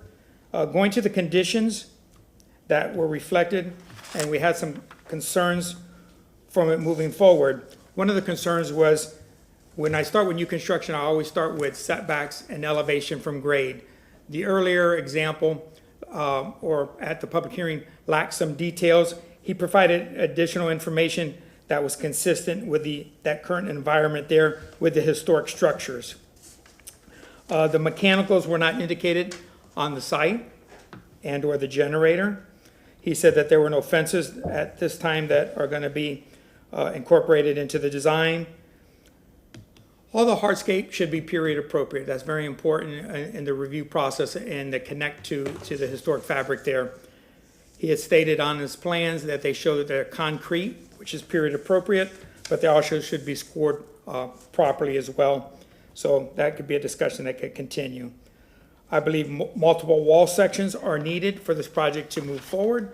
He showed a couple of wall sections, but that discussion should continue to take place. The major aspect to this design coming forward, we were looking at the overall scale and massing to reduce that. And some of our bullet items here, we looked at the elevations that were visible from the street, from the public view, that need additional work. The roof line, or the pitch of the roof, was brought down to bring down that overall massing. And I think additional work can be done to refine the request that's in front of you today. We do have some bullet items at the end of the staff report on page 4. That is more if it's going to go into final approval. That's the pleasure of the board where you want to take this, but those are our preliminary concerns. As we review this site, I touched upon that this is RS50 zoning. This is a larger parcel. They had a parcel that was in between to the south of the subject site that was split up between the two abutting property owners. This request came forward without any variances request, and it does meet the pervious and impervious calculations through the City of Tampa's building department. And then I'll be here to answer any questions.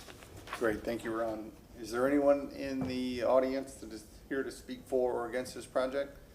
Okay, seeing no one, we will begin with questions from the commissioners. I'll start on my left. My only question is regarding the planters. Do you propose keeping the planters around Yes. the home? Sorry, it went away. Ron, do I hit PC? PC. Okay, and I guess, Ron, what is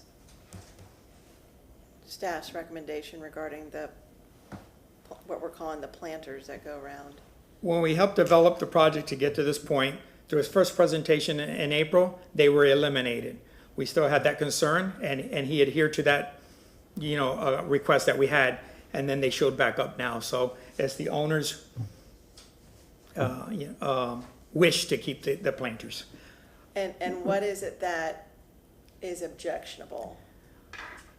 As you work from the street to the curbing, the parkway, and into the parcel, the planter is more of a contemporary design that he's pulling from.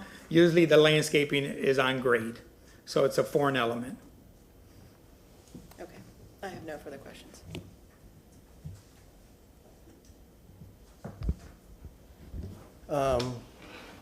Thanks, it's good to see the massing reduced a little bit and come down, and the roof lines come down a little bit. I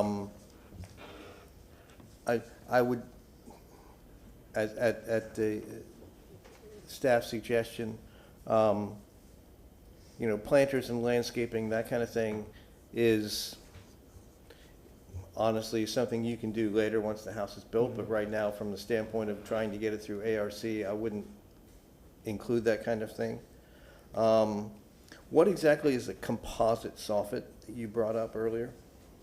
More likely it's gonna be James Hardy composite soffit. They have different ones that can have like a wood texture, or you have the perforated ventilated type. All right.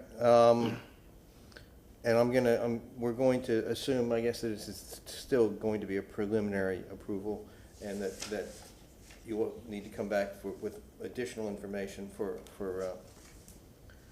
an actual certificate of appropriateness. How far does the porch now project into the setback on your site plan? And if you could zoom in, because we can't see that kind of stuff from this detail. There you go.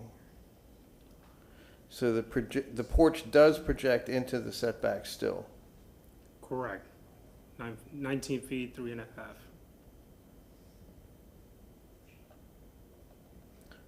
Well, that's to the Would they column. keep it in line with this one here?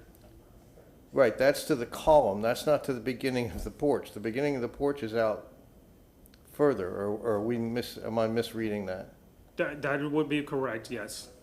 I didn't feel like this would be included in that, as it's a low elevation. No, that's part of the porch, right? I mean, that's the porch floor.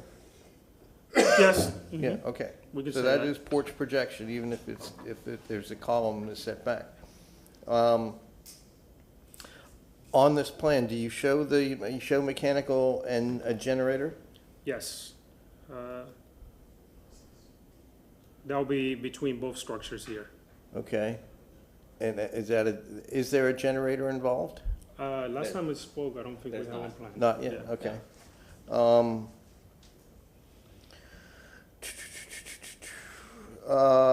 Has the overhang on the roof changed at all from the previous We're still keeping that 3 feet. 3 feet? Okay. Have the floor-to-floor heights changed? Yes. So we're, excuse me, so we're proposing 12-foot ceiling heights for the first floor. We always assume a standard of 24-inch deep trusses to run mechanicals, and then a second floor ceiling height of 9 feet. Okay. And then the overall building height is around 32 feet and 6 inches from grade. And when I mean grade, I mean sidewalk. Okay. All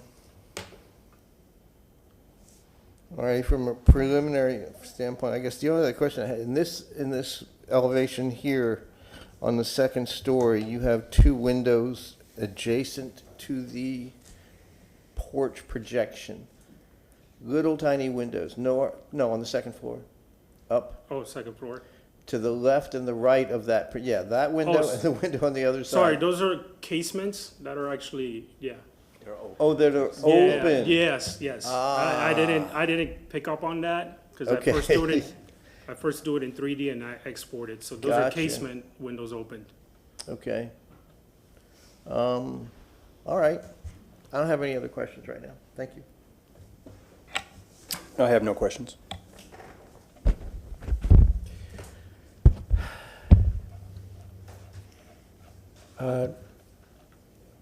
No question. Well, I'm gonna ask one question.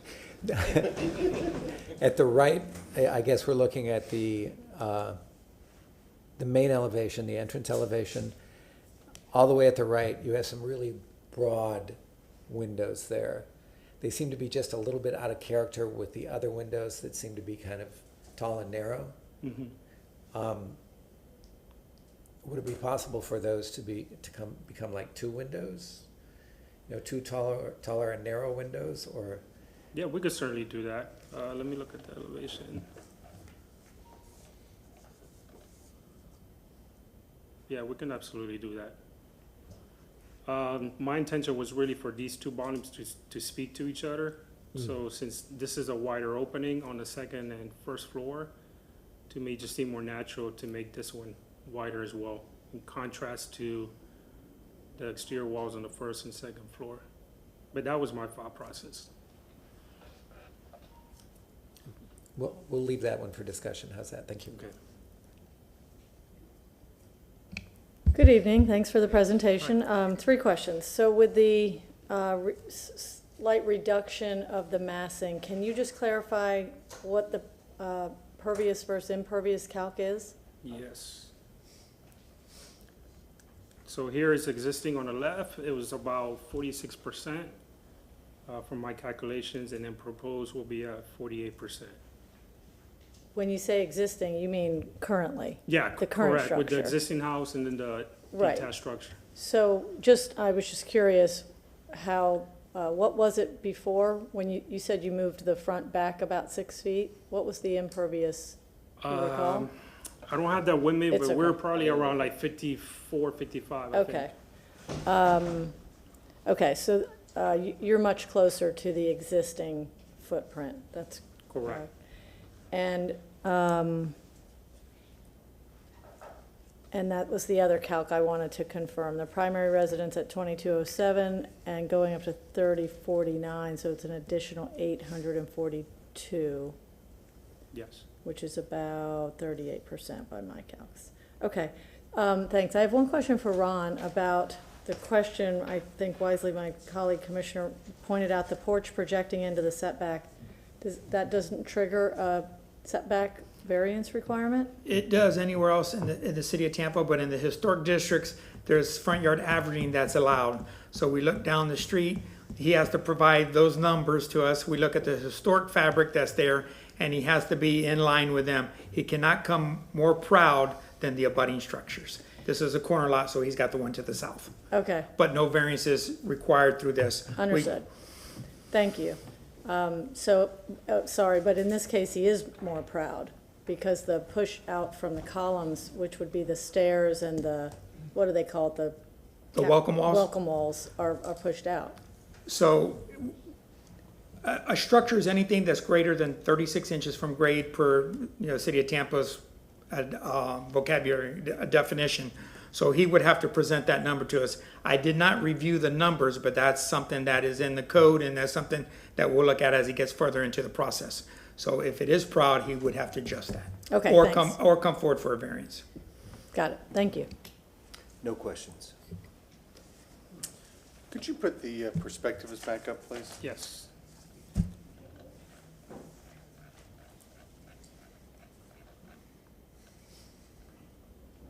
This side Okay. particular? Now move to the north one, please. Okay, all right, so go back to the west one, please. Okay, what is the space all the way to the right? What is that gonna be? This one's likely gonna be a master suite. And the main reason that this is sticking out further than this is just to break up some, in my opinion, was to break up some of those wall planes. So that's my intention with this one here. Master suite on the second floor and then common area on the first floor? I think the last talks of the planning, I believe, was gonna be on the second floor. Okay.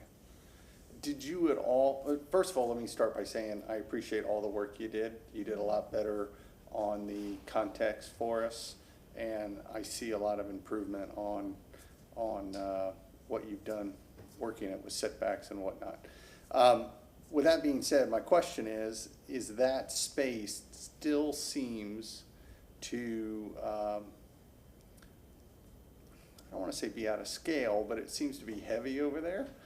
Have you at all looked at making that a one-story there on that transition piece? How would that react to your programming? Basically what you're saying is to push this wall back? I'm not saying, I'm just asking if you looked at it, because when I look at your perspectives and elevations, that just seems heavy there. Are you asking about making it I think right one here. story, but not necessarily pushing it in to match the rest of the house? Or you just making it one story? In that particular? In that particular place, yeah. Okay. I guess we hadn't, to be honest. I mean, we hadn't really Okay. looked into that. We haven't looked at that. Okay. All right. And then you lowered your finished floor elevation based on the comments of overall height and massing. That's where you came down to 2.9, I believe is what you said. Correct. Okay. Okay. Those are the questions I have. Any other questions? Yeah, I just want to follow up on your question there about that volume on the corner seems to compete with the front elevation. It seems to be too much similar to the front elevation, and to maybe make the front elevation a little more, would you consider making the front elevation a little more prominent and that corner piece maybe a little more subservient, either narrower, push back a little bit more so it's not flush with the setback line, something like that, so that there's a little more hierarchy? Yeah, I certainly can. What the board is not privy to is necessarily the square footage and all the spaces that are going to be required. Yeah. So that's what I'm conscious of, so. Right. Sure. Okay. Absolutely. It's just a thought, yep. Okay. Any other questions? All right. Go ahead. What we don't have yet is the character of the connector from the new residence to the contributing structure. Do you have any, do you have any information on that? Not much. I honestly didn't put too much attention to it since it was really gonna be out of sight from the street. But we're more than likely just going to do the hip roof. And it's just gonna be an open but covered breezeway. We're really only allowed to do 7 foot wide, otherwise, we won't qualify for that. So, and can we look at the site plan again? Yes.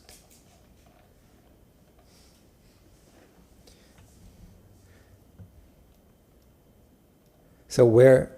Right where- about here. Okay, so it's right there, because you weren't showing a door on that elevation we were looking at, were you?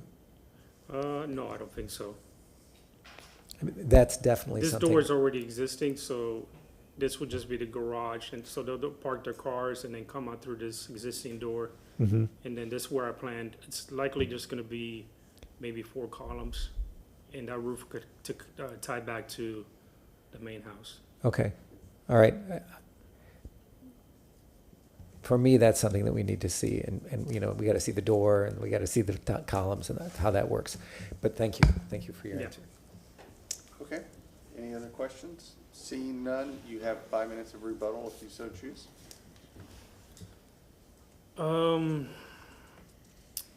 Ron did a great job to reference the building code about anything that's under 30 inches, it's not considered structural. But again, you know, we're flexible on that.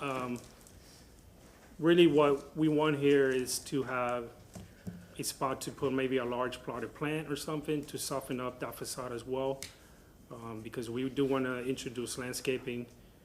And we can perhaps leave this where it's located, and then maybe we could push these steps back. Maybe that could be a good compromise there. And the planters are, really, we just added those because, again, it's more layers to the house, and it's more of a feature. Maybe it's not something that's commonly seen in the neighborhood. Other than that, I think that's it. Let's see anything else. I think that's it. Okay, thank you. All right, so at this point, we're gonna close the public portion of the hearing, and we will discuss.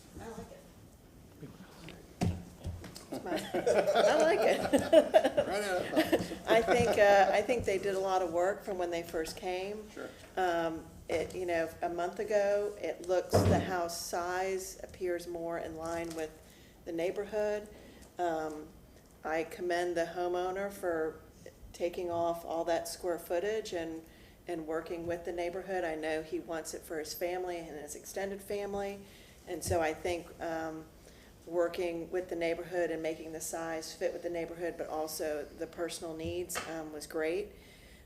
Honestly, the planters don't bother me. I mean, I think it's going to what Ron read at the beginning of, it doesn't need to be exactly like every other home, keeping with the character of the neighborhood. The planters don't bother me. Even the side where the master's gonna be, I don't know if it's just the picture, because when I look at this, it looks like the porch is wider than, or is more prominent than where the master is. So I don't know if it's really just the windows that's giving it the illusion that it's more pronounced than the entrance. But you architects need to tell me, because I don't read plans for a living. But it does look like the porch, because it's out a little bit more, is going to be more prominent than where the master is. But overall, you know, I don't have any complaints with it. I think it's beautiful.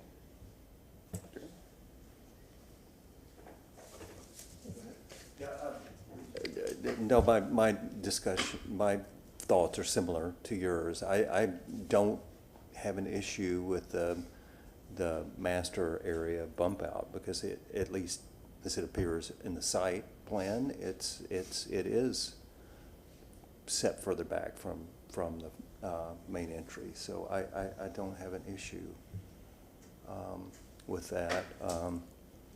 You know, I think it's come a long way from where it was before, and appreciate that. Also appreciate the work that's been done, but I have a couple of really strong objections to the things that are still there. Notwithstanding that it is not meant to replicate, it certainly doesn't replicate. So there's no risk of that in terms of being cookie cutter in the neighborhood. But I strongly object to the planters. They are not period specific. I just think they don't add anything to it, and they create a look that is extremely different from, and not in an incremental way, just a very night and day difference from the look and feel of all the homes in the district. I'm trying to, which is where I live, I'm trying to think of another home in the district that has planters, and it's just, none come to mind. So object to the planters. The porch projecting, again, I think they've made some great progress on it, but I would be, again, strongly in favor of it pushing back within the alignment of the street and not sort of incrementally pushing out. And then that massing, I found that corner section also just appeared to dominate the frontage instead of the front door being dominant. And so I think for those things, while each one might seem somewhat trivial in the context of the preservation of the historic nature, each time we sort of concede an incremental modification or introduction of something like a planter or something of that nature, then it comes back to now start to create precedent for the next.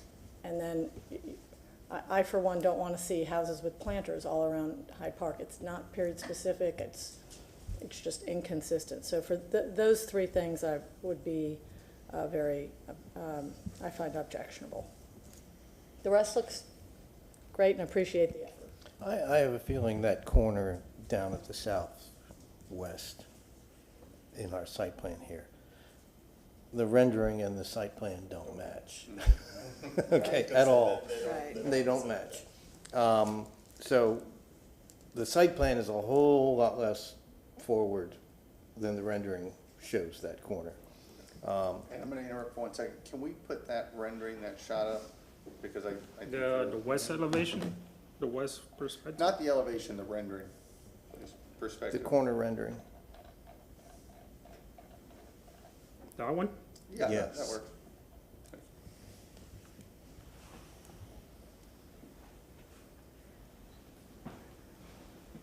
It's hard to It's hard- showing attached at the bottom to the exterior of the planter, which Yeah. comes out projecting from the frontage, so that depicts it out in front of the front door. Yeah, But it well, might be off. Yeah, true, but the site plan does show the planter aligning with the bump out. Right. Which I think is It- correct, and I think it may just be an issue with the With the the shading of perspective. The way the Yeah. perspective is drawn, right? Something. This is also preliminary, right? I mean, it's still preliminary. Right. Our approval would be a preliminary approval Yeah, with those kinds of conditions, like that thing should not be as prominent and forward as the front entry kind of tower kind of thing. right. But, no, I think it's come a long way. I mean, there's obviously many questions that we'd still have if, you know, if this was a certificate of appropriateness final approval, there'd be a whole lot more information we needed, but that's not what this is. This is just preliminary. And for that matter, I did have a question of staff, if possible. It has to do with what the preliminary approval wording is. Go ahead. It says, with the following conditions, and it has a public hearing date as part of the wording. So our preliminary approval would set the future hearing?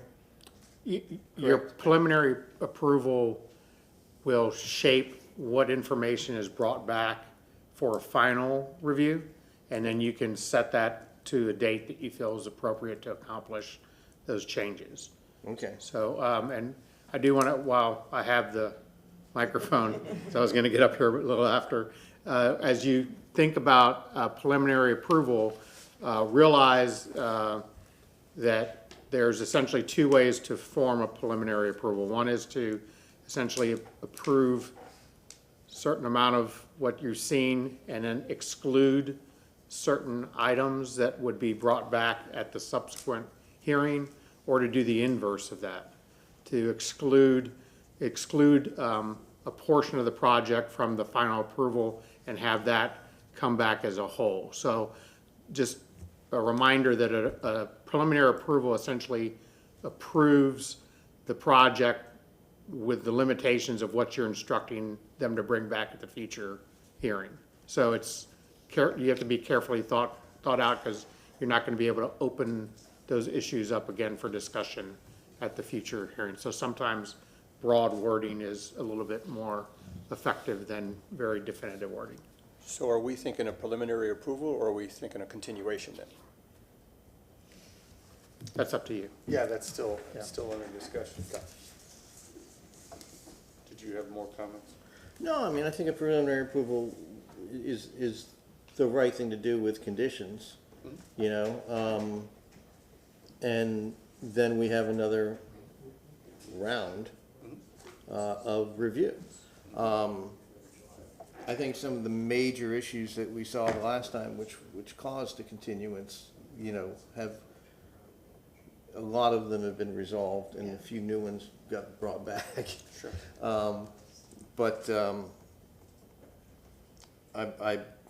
The massing, the reduction in volume, I think, was considerable, which were my two major issues, you know, and we can still get into materiality when we get into the final presentation and exactly what kind of bricks and what kind of, you know, patterns and all that kind of stuff. And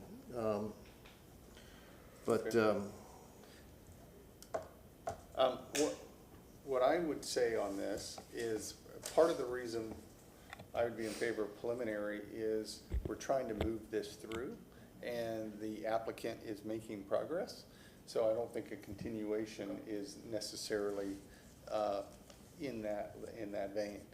With that being said, I do think the porch, I think the applicant needs to make a decision about the purpose of the porch functionally. Because in the site plan, it's a lot of square footage, and I don't see this, and I could be wrong, I don't see this as a typical front porch with furniture. If it is, great, give it the square footage. If it's not, pull it back. and don't dedicate all the square footage to it, and that might help with the setback. The planters and everything look great, not the planters, I'm sorry, the containers that are on the front porch look great, but there's a lot of covered area that if you're not gonna use it, maybe you consider doing something else with that square footage. The other thing, and you brought it up, was in this perspective, they're very similar sizes, and it's a little, it just throws me off that there's not a hierarchy between the front and that master suite. And you do have the room, again, not trying to intrude on your rear yard, but you have the room to capture the overall square footage if you play with that. So I don't know if the answer is to recess it a little bit more, or recess the height, lower the height, and then build back a little bit, but I'm comfortable that your overall square footage can be achieved and you still have it. I think the north elevation is way better formulated. And actually, I think your secondary entrance on the north comes off as your primary entrance, frankly. So I think you do need to, I think you should just put a little bit more thought into that. It doesn't bother me from a massing scale, that's my perception of it.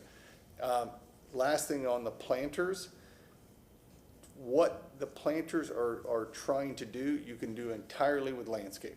There's no reason to functionally, I spend the money to have the drainage issues with having a built planter.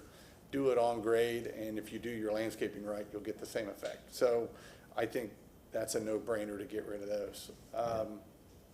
One of the things I'm just looking at this, having this rendering up right here, is that front porch, you know, the 4 to 4 went from 10 and 10, which was last time, to 12 and 9. That porch doesn't need to be 12 foot tall. The porch being 12 foot tall is also kind of out of scale and proportion, and frankly would not shield that porch from any rain whatsoever, with a ceiling that high, with a roof edge that high. It's like trying to be consistent in the roof. That front porch there could get way lower, and doesn't necessarily have to follow the same roof line as the rest of the building. Unless you're trying to make that front entrance appear. I almost think you could go wider with it and set it back and make a beautiful outdoor space there, and it would all of a sudden, and maybe that keeps you, maybe you set that south wing back a little bit and you make that wider, and then the whole issue goes away. And then you actually have functional space that's inviting. Something to think about. I think that's a good Yeah. solution in that frontage as well. Okay, so any other discussion? So then we'll look for a motion. Oh, well, public I'm hearing, sorry. no, If I may, the public hearing date that would be acceptable to your applicant is June 4th. and they could make this turnaround. That's the other thing I was They- concerned yes, about with the they- next, they- next hearing date has a deadline for submission, May 14th. like, a week. Yeah, it's May 14th. They say they can do it. Does that allow enough time, in our opinion? Let's Listen talk to to Rob. staff. Good evening, Commissioners. Ron Vila. I've been speaking with the owner and the agent, and he said it's ample time for him to get to turn around the drawings and have it to be presented again on June 4th, 2025. Okay, With wall sections and details and everything. okay. Answered that one. All right, so So now, that was June 4th? so I'm sensing a motion. Are you sensing it? Can I, and that would clarify this rendering or align this rendering with the site plan? Because it's, that we've commented on it is, Well, something's off. Well, I would say the applicant needs to bring completed drawings that are accurate. All the drawings or- that- Or it won't be approved. I mean, Right, that's just Agreed. what it is. renderings don't Agreed, just. Yeah. sell, they don't qualify as approvable Yeah.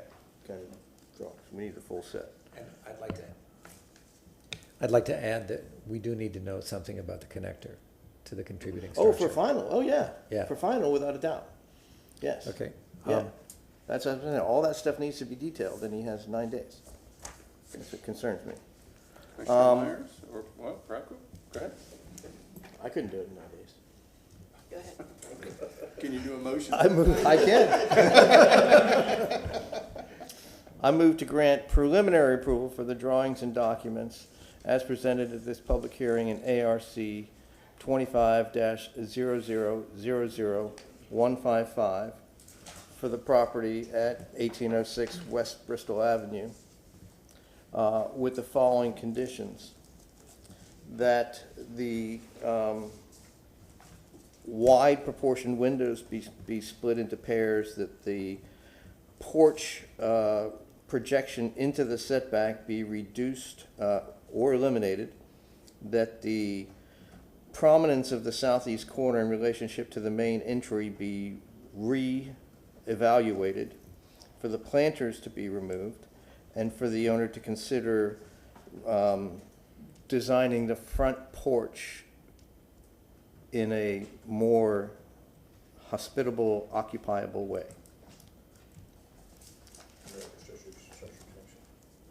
In addition to detailing all the pieces and parts of the building that are required for a final certificate of appropriateness, including the connector piece, including any other aspects of the site and the building.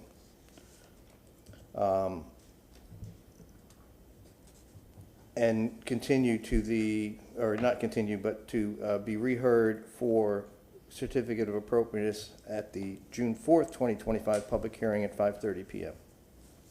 Okay, we have a motion. I'll second. All right, we have a second. Is there any other discussion? All right, not seeing any. All in favor of this preliminary approval signify by saying aye. Aye. All right, motion passes unanimously. Thank you. Good luck.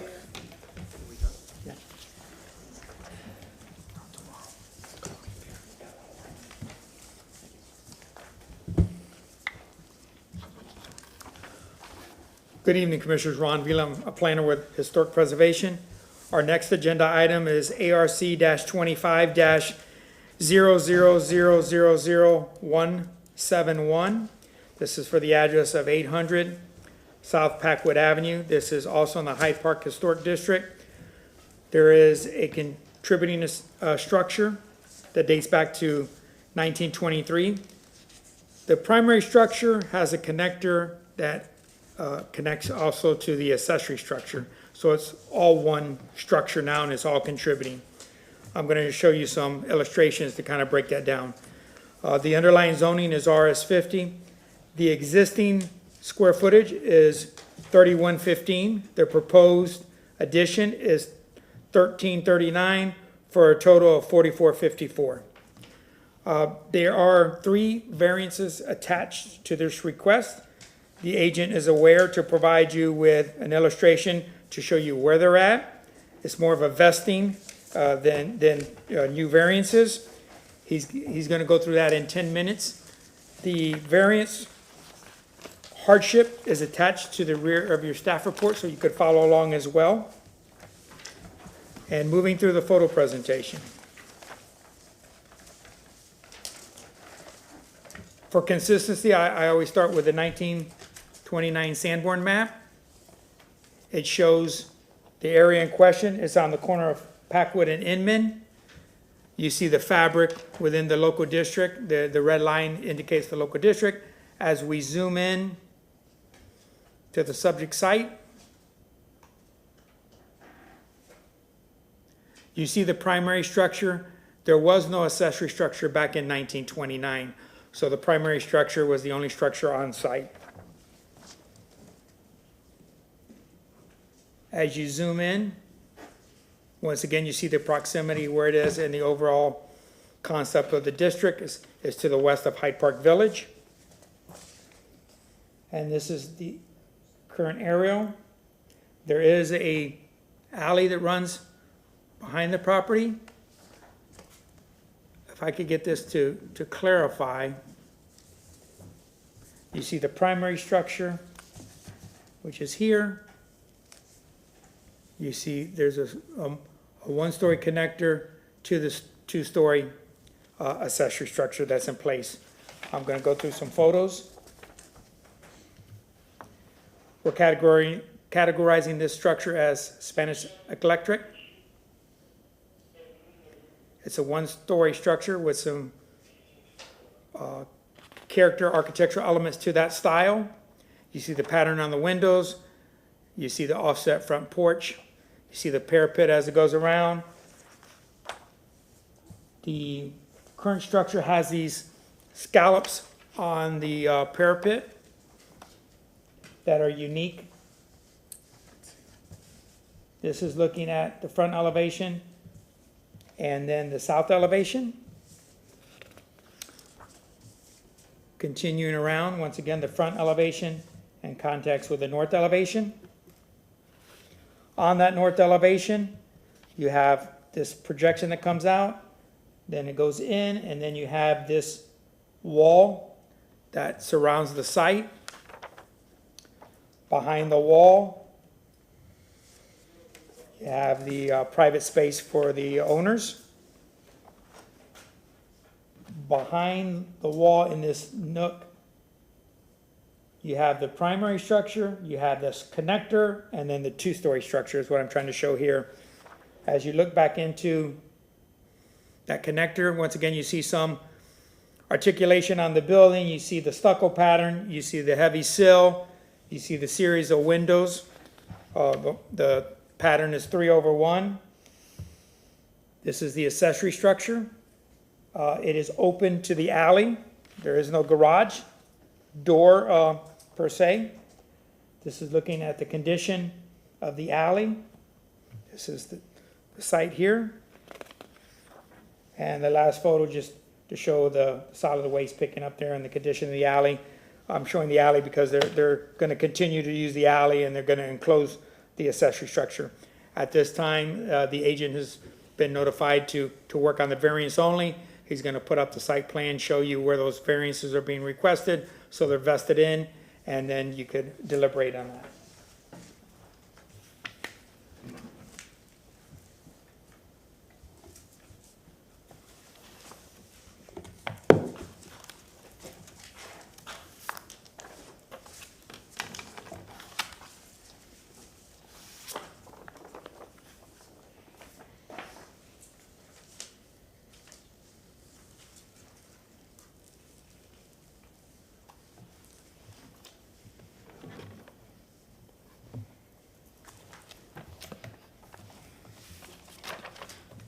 Good evening. My name is Alan Dobbs. I'm the agent for Ronald and Ellen Hulse, the owners of this property.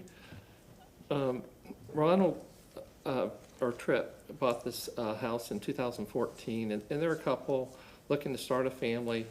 And Mr. Hulse has been a resident of Tampa since he was 6 months old, so he's basically kind of native Tampa. So he has a lot invested in this house and also this neighborhood, but he wants to be able to accommodate a growing family. So that's why we need to expand, on this house. We want to be able to accommodate, with today's lifestyle and do it in a way that accommodates, meets their needs, and also the Hyde Park design guidelines meets those as well. We've gone through a lot of process with this house. I was involved after this project had already gotten started.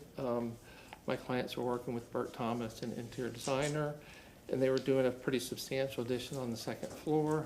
He unfortunately got sick and has since passed away. He had projects before this board, so that's very sad. So taking his work and getting kind of coming in late in the game. So it started out as a very aggressive project, a large two-story addition over an existing relatively modest scaled house. And so we went through a bunch of iterations. I'll get into these in the certificate of appropriateness, but we've gone through several alterations, reducing the size, looking at setbacks and of the second floor that we're adding on. But basically what we're doing is we're creating a guest suite in the main part of the house. The second floor of the over the garage is the master suite. We're moving that over. the existing house, and then what's over the garage, we're gonna expand it and create 2 bedrooms for children. So we've gone through all that, and what we've been able to work out is a design where we are actually reducing the footprint of the house with the exception of adding on to the garage towards the alley. That meets all setback requirements, no problem with that. It's just the 3 existing setbacks that are, that need to be vested just because of the size of the project, according to land development. So the first setback, no particular order, is on the north side, and we're reducing it. There's the 7-foot required setback, and reducing it to 4.5 or 8 feet. Again, that's existing condition, but we're not modifying the footprint at all on the north side. On the west side, the front of the house, we're reducing it to 18.9 feet. It's kind of interesting because the previous case talked about setback averaging in the historic district. Well, this is an existing house, so I'm not sure why we have to get a variance on the front, but that was noticed that way, and that's part of this petition. The other setback is on the south side. You can see it's a little more substantial, and it's reduced down to the existing of 3.9 square feet. This little area right here is existing, but we're going to rebuild that area. That's the only thing that we're working within the setbacks, other than the work we're doing on the second floor. That's all within the setbacks. I think another drawing that kind of shows a little more clearly is on the top here. This is the existing pervious and impervious area. You see this little area right here. That's all covered. That's part of what's being removed. This connector is not very good shape. The whole thing's going to be removed and this whole area rebuilt. And so with the proposed, you can see that area is removed. The air conditioning unit, which was over here, it encroached on the setback. There's a 3-foot setback requirement for equipment. So we're moving it, and we're adding a second unit.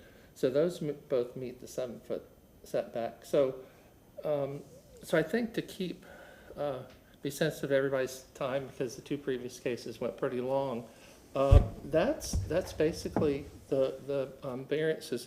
I think I need to read the hardship criteria responses, so I'll just conclude by reading my response to the 6 variance hardships. The first one is the alleged hardships or practical difficulties are unique and singular with respect to the property. Basically, I'm not going to read the whole thing, but my response is the existing residence built in 1923 has existing setback encroachments on the front, north side, and south side. This variance request is to bring the existing legal non-conforming structure into compliance. The second hardship is the practical difficulty does not result in the actions of the applicant. No substantial improvements or alterations have been made to the existing structure since the property was purchased by the current owner. The third hardship criteria, the variance if granted will not substantially interfere or injure the health, safety, and welfare of others whose property would be affected by the allowance of the variance. Well, I already showed that we're actually reducing part of the footprint on the neighbor to the south, which is most directly affected by this, but all new work, as I mentioned before, is within the setbacks, with the exception of that very small area that I pointed out on the site plan. The fourth criteria, the variance is in harmony with and serves the general intent and purpose of this chapter and the adopted Tampa Comprehensive Plan. The requested variance is consistent with the general intent and purpose of this chapter and the adopted Tampa Comprehensive Plan by allowing an existing single-family residence to be modified for reasonable use and bringing the existing non-conforming structure into compliance. The fifth criteria is allowing the variance will result in substantial justice being done. This variance will allow additional living area consistent with surrounding homes in the area, which by the way are fairly large. Similar homes in the area do not have the extra burden of existing non-conforming setbacks. The vesting variances for setback reductions will provide relief and allow reasonable use of the property. Substantial justice will be done by allowing for the hardships and practical difficulties to be addressed. Then the last one relating to the historic district, this variance, if granted, will allow development that is consistent with the design standards and compatible with the historic development patterns, etc. My response, the proposed addition meets all the requirements, of the Hyde Park Design Guidelines and Secretary of Interior standards for modification to a contributing structure in a historic district. Scale, massing, setbacks, orientation, and site coverage, and alignment, rhythm, spacing are all especially important considerations for this project, considering the existing design constraints and the historic patterns of development. So that's my response to the hardship criteria. So with that, I'll conclude my presentation for the variance. Thank you very much. Ron Vila, staff with Historic Preservation. Just to provide you with some direction, the variance is a finding of fact through the illustrations that he showed this evening, through his delivery that he provided you, and then his written testimony as well.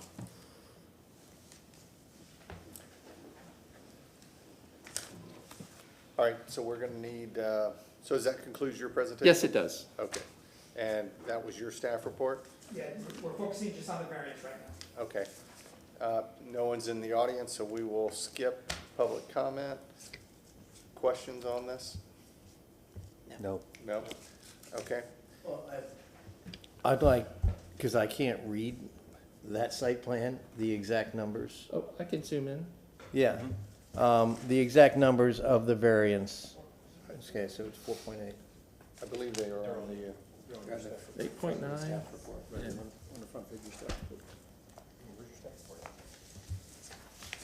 It's in here. Okay, there we go. Thank you. did you have any other questions? I have no other questions. Are we ready for a motion? I'm just gonna ask you, do you feel like there's any other information you need to add? No, it's pretty simple and straightforward. Okay, perfect. And we're just vesting existing conditions in order that the owner can move forward with his renovation. And these are conditions that he himself did not create, but which seem to have been there for a very long time. Okay. And 2 points, we're gonna need 3 separate motions, 1 for each one, and we're not closing the public hearing for this portion, or do we close it and then reopen it for the next, for certificate of appropriateness? Go ahead and close your public hearing, move to your motions, make your vote, and then move on to the next item. Perfect. Okay, so the applicant has passed on his rebuttal. We're gonna go ahead and close the public hearing, and we can move forward with motions. I just wanted to make a comment that I generally do not find that hardships are ever identified for these variances, but this is, as has been stated, not, these are existing conditions and have predated this applicant, so I would support a motion. Perfect. Okay. Move that the variance request for case ARC 25-00000171 for property located at 800 South Packwood Avenue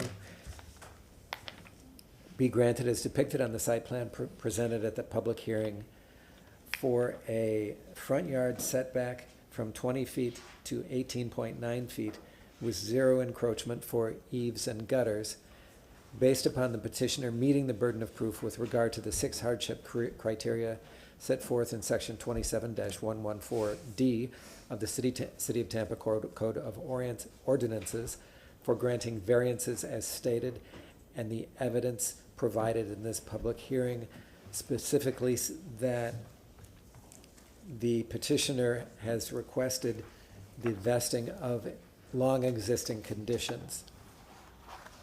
Okay, do we have a second? I'll second. We have a second. Don't see any discussion. All in favor signify by saying aye. Aye. Motion passes unanimously. Motion number two. We're on number Oh, two. you're on a roll. Okay. And it's 800 It's a new Packwood. Oh, record there for it is. tonight, for time. Move that the variance request for case ARC 25-00000171 for the property located at 800 South Packwood Avenue be granted as depicted on the site plan presented in the public hearing for a north side yard setback from 7 feet to 4.8 feet with 0 encroachment for eaves and gutters. Be granted based upon the petitioner meeting the burden of proof with regard to the 6 hardship criteria set forth in section 27-114D of the City of Tampa Code of Ordinances for granting variances as stated, and the evidence provided in the public hearing, specifically that the petitioner is wishing to vest a long-existing condition that the owner had no influence over. Okay, do I have a second? I'll second. We have a second. Seeing no discussion. All in favor, please signify by saying aye. Aye. Motion passes unanimously. Move that the variance request for ARC 25-00000171 for property located at 800 South Packwood Avenue be granted as depicted on the site plan presented at the public hearing for a south side yard setback from 7 feet to 3.9 feet with 0 encroachment for eaves and gutters. Based upon the petitioner meeting the burden of proof with regard to the 6 hardship criteria set forth in section 27-114D of the City of Tampa Code of Ordinances for granting variances as stated, and the evidence provided at this public hearing specifically that the owner is requesting vesting of these conditions that are long existing. Okay, I'll second. We have a second. Seeing no discussion, all in favor, please signify by saying aye. Aye. Motion passes. Perfect. Let's move on to the certificate of appropriateness. Okay. Do I need to restate my name again? Okay. Alan Dobbs, 5912 North Tampa Street. I am the agent for Ellen and Ronald Holes. And she's here tonight, Ellen. So, as I stated previously, this project involves doing an addition for a growing family. And it started out with a fairly aggressive addition before I got involved in this project. So we've gone through several iterations.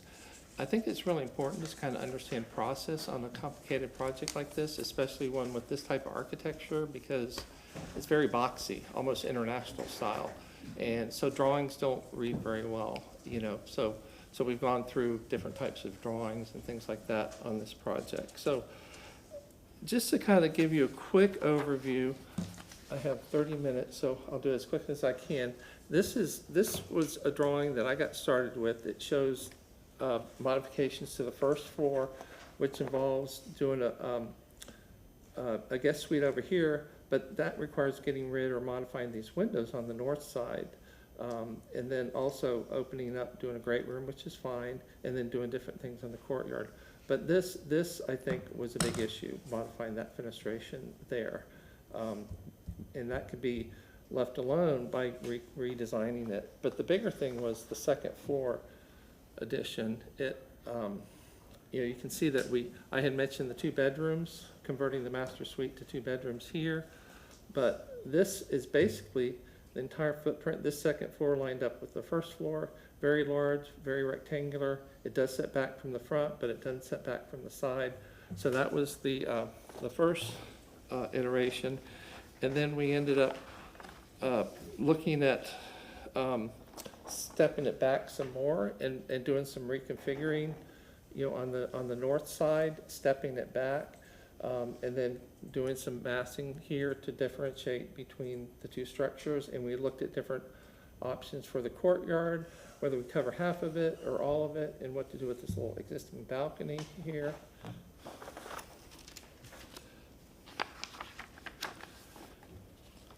This plan shows how we reconfigured the guest room, so we maintained the 3 existing windows, and then the 2 windows, and then the 3 windows on the back. And we have since come up with another floor plan layout that my clients preferred, but we still preserve all the windows, so that's great. But then on this one, we were looking at enclosing the whole courtyard, and we did modified some more interior spaces.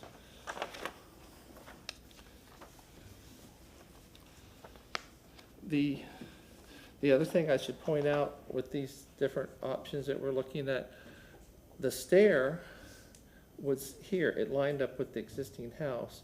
That was one of the things after meeting with Ron. This would be part of the variance that we had requested, so we were able to push this back in line with that, and that's where we are with our current design. The other thing is, this shows how on that same scheme, the stair was here, but we stepped back on the other side, but still we needed to move that whole plan back. So I'll go ahead and I'll get into the plan a little bit, but to kind of go back through the site things again. You know, this heavy shaded areas where we're adding on the second floor, you can see how we broke up the massing, and we're stepped back 4 feet instead of 2 feet as we had in one of those schemes. This connector, we're gonna have to rebuild it because it's not worth saving, and that is set back. And then we're doing a 6-foot addition off the back of the garage, and you can see where the air conditioning equipment there is there. And so really, other than those things, there's no changes to the site, no fencing or anything like that. This is the site wall entry. Again, that's all gonna be maintained and preserved. This site wall in the back, we're gonna actually keep this, and this is gonna form the outer limits of the new courtyard porch or rear porch. And this gives you an idea of how there's some discussion at the HPDRC from stormwater about the impervious area. That's why I did this pervious impervious diagram. But as you can see, the courtyard is all brick. So we're gonna look at maybe preserving that brick and reusing it on the courtyard. And then, as Ron had shown before, this is a sea grape that has to be, it's a protected tree, so we have to keep that. This is that balcony, and this is the west elevation of the garage. So this is gonna be modified, but that's not part of the original house, so we don't see any problem with that. The floor plan, the existing, it's interesting, I was able to discover the original footprint of the house, which is actually here. It came around here, bumped out here and here. That part is the part that we're rebuilding. Can you slide it up just a little I'm bit? sorry. Good. Oh, there. No, It's- other direction. Where, oh, you Yeah, can't see this right perfect. here? Oh, I was gonna go to the floor plan, yeah, okay. So, anyway, so this shows the configuration of the new guest suite. So all the original fenestration is being maintained. You see the large living room and kitchen area. That's kind of the way people live now, with a large room like that. And then the courtyard becomes a rear porch, and then where that landscaping wall is, that becomes where we have a beam and a corner column, and I have additional drawings to show how that's developed. And then you see the stair here, which goes around and up, and then the garage gets pushed out, and then we're converting part of that into like a little mud room and a pool bath right here. The second floor,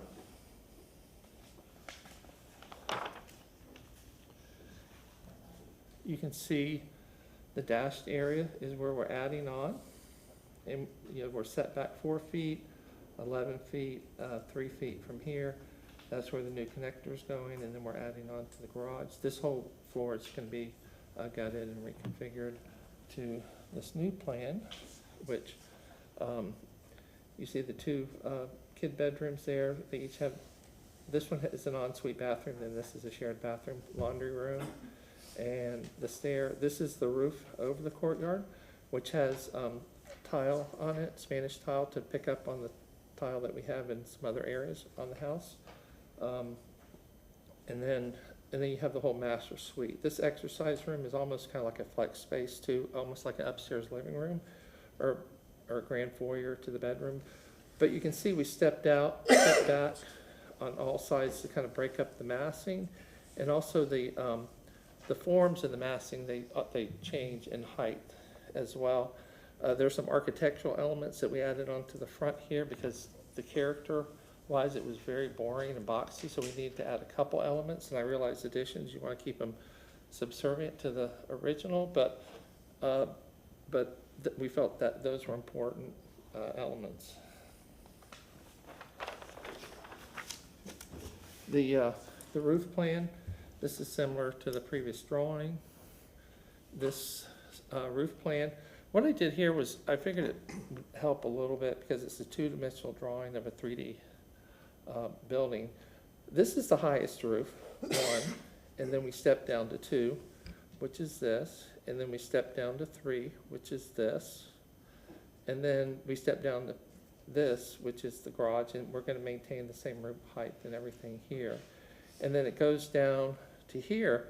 There's 1, 2, 3, 4, 5 different parapet heights on the front of the house. I'm going to show some more photos of the house, but you'll pick up on that. But I think that's an important thing in historic buildings and historic districts, that you have a lot of massing changes. It creates a lot of interest and just a lot of character and richness to the architecture. This is the north elevation. The existing, I kind of dashed so this heavier line is the forwardmost, and then these lighter dashed lines are recessed back a little bit more, and then this is where the stair is, and then the porch here. So you can see where we're adding on to the garage. That window goes away. We're going to add some new fenestration, and then all this gets built out like this. I'll zoom in a little bit. So this is the master bedroom area, and then this is the closet area. So this steps back and forward, and then this is other part of the master bedroom, and then the stair hall. So all the existing windows, most of them are original on the front and side, but some of the others have been replaced, and then the ones on the garage are aluminum clad. So, but with all the new windows, we're keeping with simple 1/1 windows. This shows a little bit of detail in elevation of the courtyard being converted to a porch. So you can see that little sitting wall, column, beam, little architectural detail there. This dashed line is the fence that's in the foreground, so you won't really see much of this from the public realm. And we're adding a door here to access the full bath and the mudroom, and then a small horizontal window to add some natural light to the garage.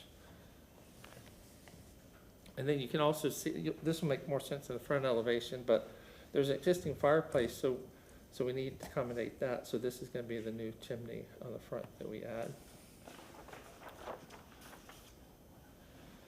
So the front elevation,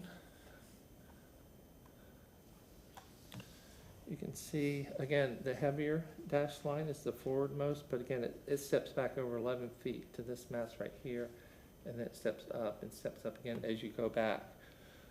So other than that, no changes to the front elevation, but you can see where the fireplace is, and I have some imagery of the fireplace. That's an important character defining feature, and this is a typical fireplace that you see in Spanish eclectic architecture. And then also the visor roof over these windows has a similar tile at the top of this parapet, but you can see those parapets all stepping down. Those are all existing parapets, and then the porch, front porch one, is at its lowest point. The rear elevation, the least favorable elevation, most of this gets removed, and all of this remains, and then this is part of the master bedroom that gets added, and this is all kind of in the background. You see a little bit of the corner of the courtyard porch projecting out there. The garage door going with some sort of panel type door. I have imagery of that, and then we're still looking at maybe lights like this, or maybe having lights on the side, but I have pictures of both. And then simple 1/1 windows.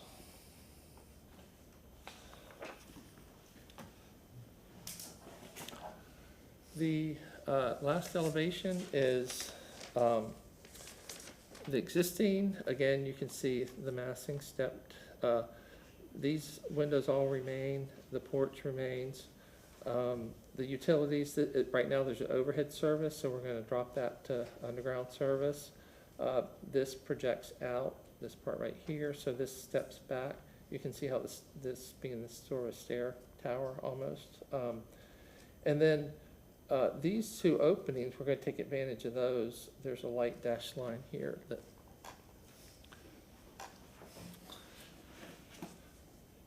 so this is the bathroom window right here that's fit inside the existing opening, and then the garage door, person door, is also fit inside the existing opening. That's the laundry room window, and that's a small bathroom window, and then obviously the scuppers are an important element in this type of architecture because of the flat roof. I'm gonna talk about those later. To help you understand, you don't understand the massing yet, I think this will help.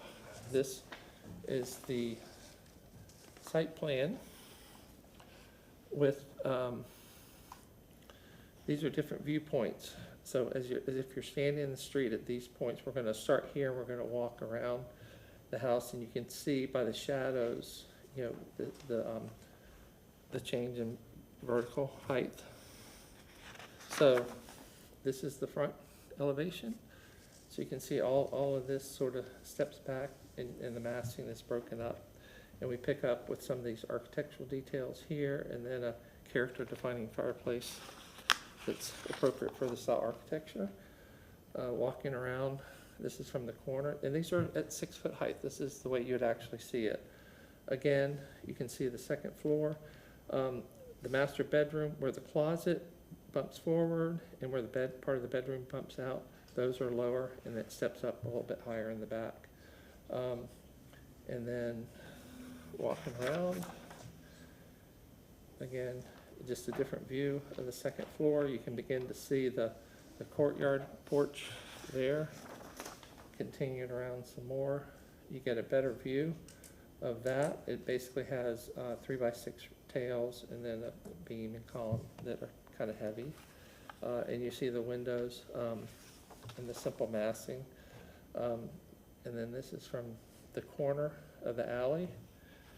And then here on the back, this is all what's being added. You can see that we're offset.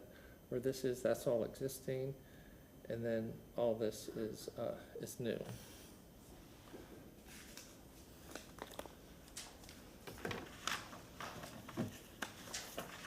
Wanted to point out a few things with the Spanish eclectic style architecture. Now that you've seen the elevations, obviously this is the flat roof version. And it's only like, it says right here, they're only about 10%, I believe, of Spanish eclectic style houses. The fireplace, this is very similar to what we're proposing. Elaborated chimney top, often with small tiled roof. That's exactly what we're doing.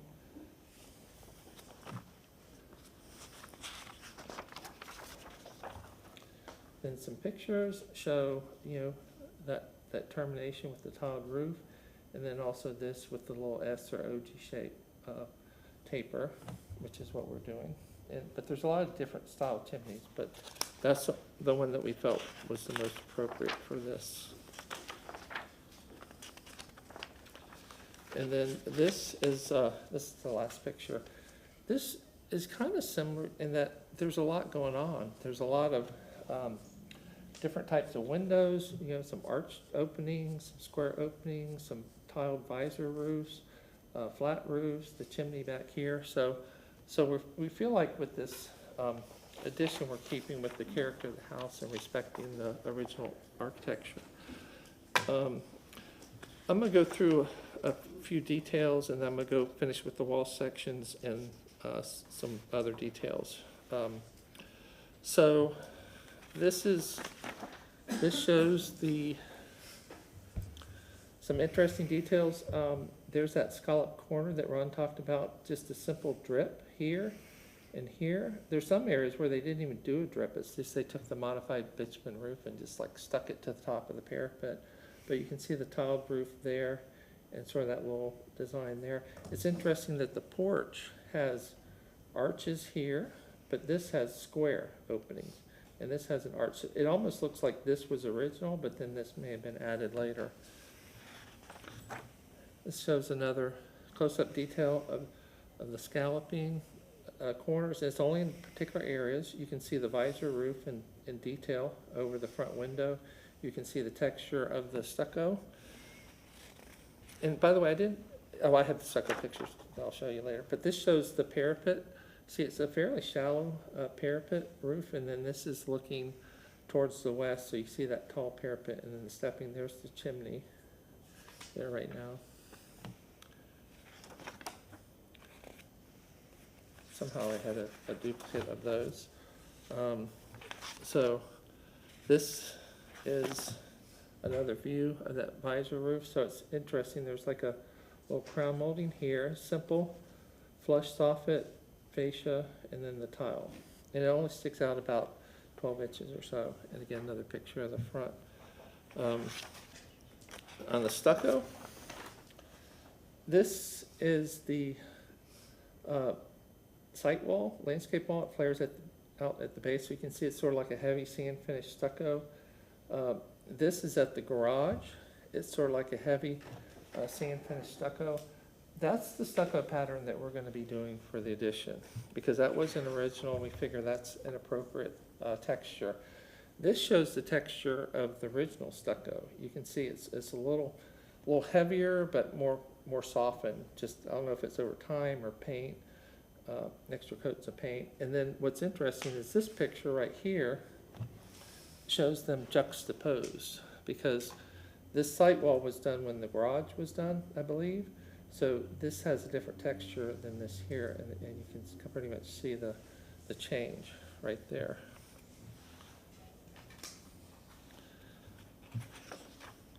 The doors are kind of interesting. They have a brick mold, but the brick mold is kind of flush with the stucco. It's almost like they used it for a screed for the stucco. But yet this other door, and this is part of what looks like to be the original house, there's actually a small stucco return before you have the brick mold. And at the front door, it's a little more elaborate. It has like this OG crown that's the brick mold, and then you see a very small return. It actually is more like just a little offset. The windows are, they have this heavy sill. We're picking up on keeping the heavy sill, but we're going to do a stucco return around all the new windows. We only have two windows where we have multiple units with the mullion. One of them's existing, so we're over by the garage, so we're going to replicate that, but it'll still have the spread mold there, but it'll be 1/1 lights. And again, you can see the stucco pattern there. See, I already talked about that one. These are, this is the window on the corner, on the front and the north side. Again, there's a little bit of a stucco return. Again, you have the arch window, single window. You see the interesting light pattern. And then on the back of the house, in the porch or deck that has a canvas awning over it, you see the collector box and downspout, but you have the single window there.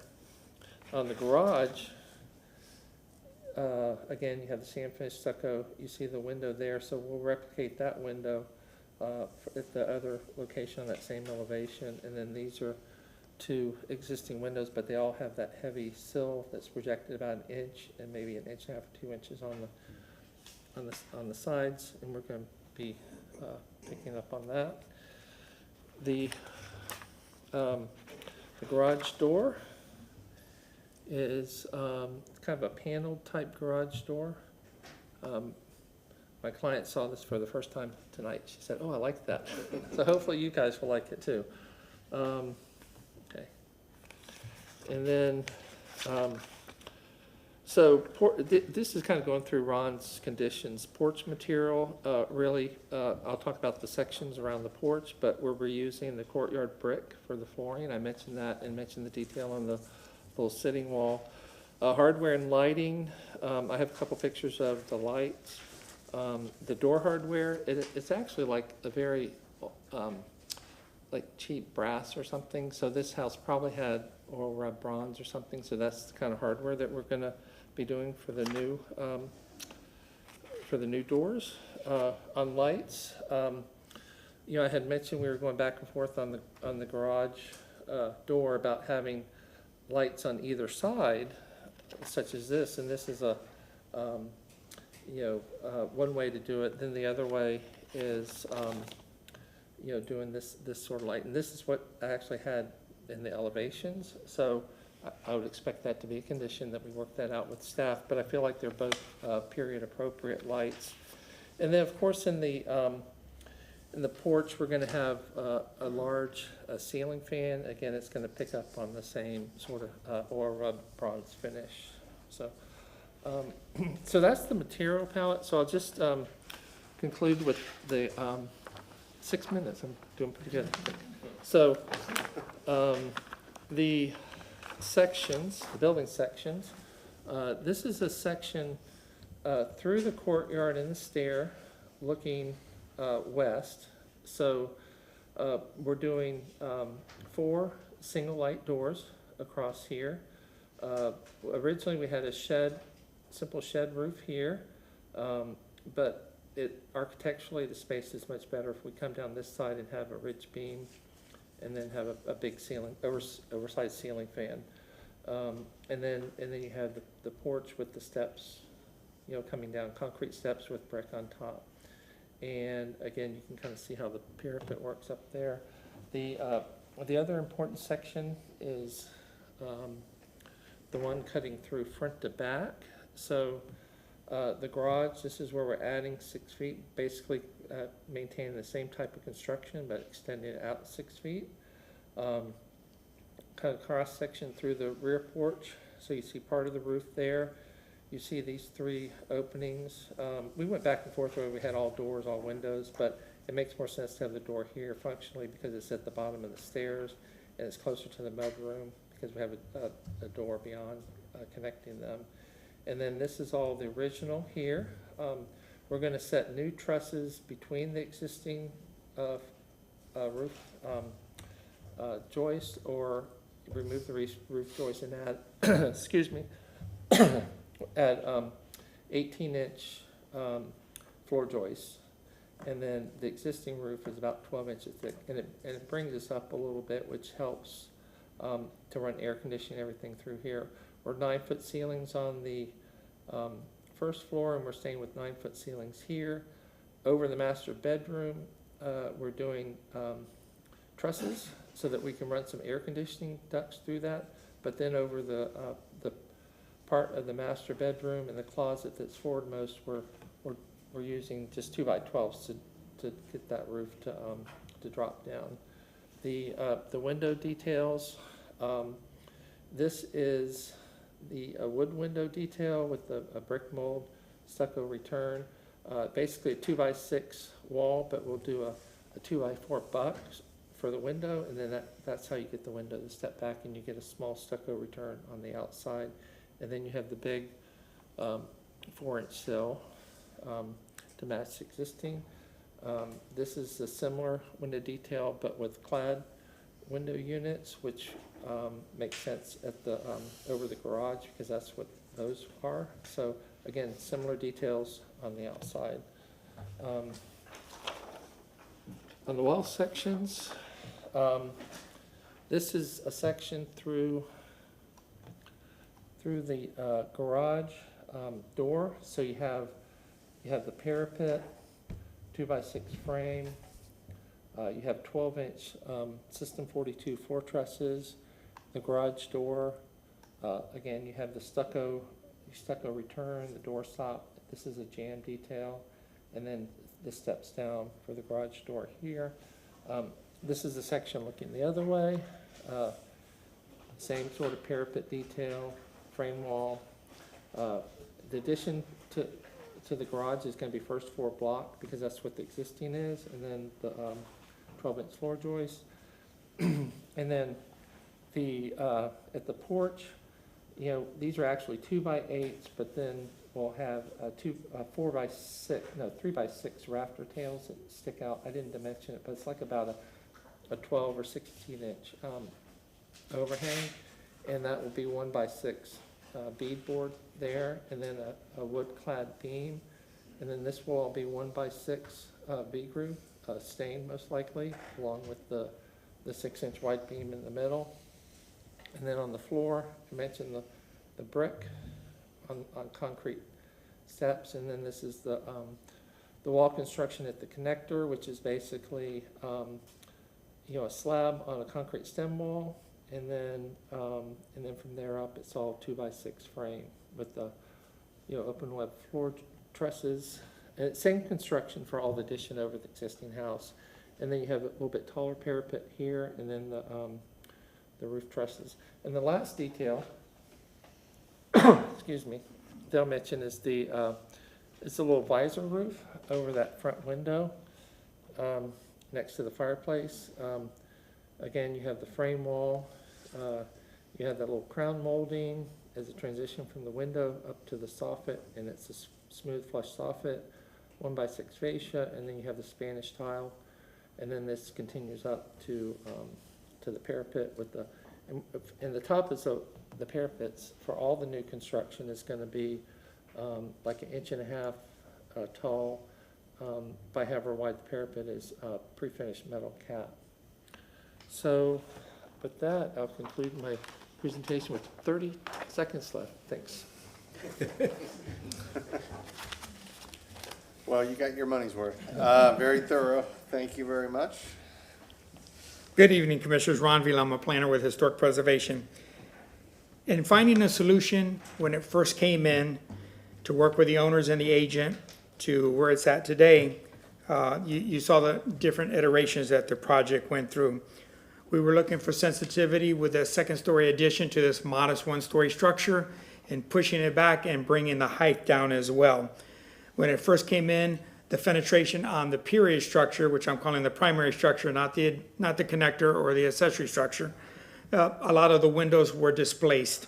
We understand for kitchens and bathrooms, sometimes the sill needs to come up for the counter spaces, but not just a reworking of all the fenestration, because the fenestration really tells the story of how the house was built. It tells you the story of the interior spaces as it relates to the exterior as well. So looking at where we're at today, this application is consistent with the Hyde Park Design Guidelines. We looked at the plans on April 15th, 2025, and continue to work on these plans all the way up until last week. Some of the bullet items were addressed through the presentation, but I wanted to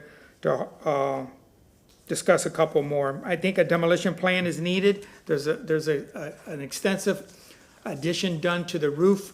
You know, that is all going to be removed. How do the exterior walls get affected to the primary structure and the accessory structure moving forward?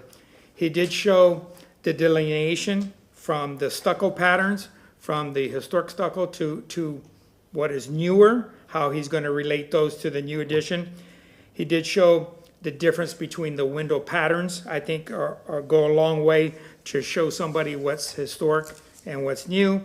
And then also, I believe the new windows on the second story are going to be cladded, so that goes another way to show what's new and what is historic as well.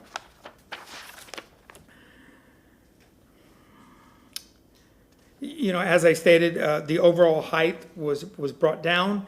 It was displaced with a different undulation, if you will, of the facades on the second story to bring it down. And the illustrations that he showed from the different perspectives were very powerful in the presentation tonight.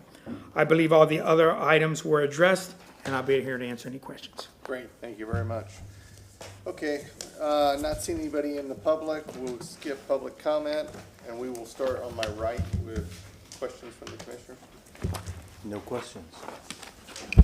Hi, good evening, thanks, very thorough. Two quick questions, and just for the record on trees, you noted the one tree that has protected. Are any other trees required to be removed? No. Okay, great. And a question about the symmetry of the rear windows on the garage addition.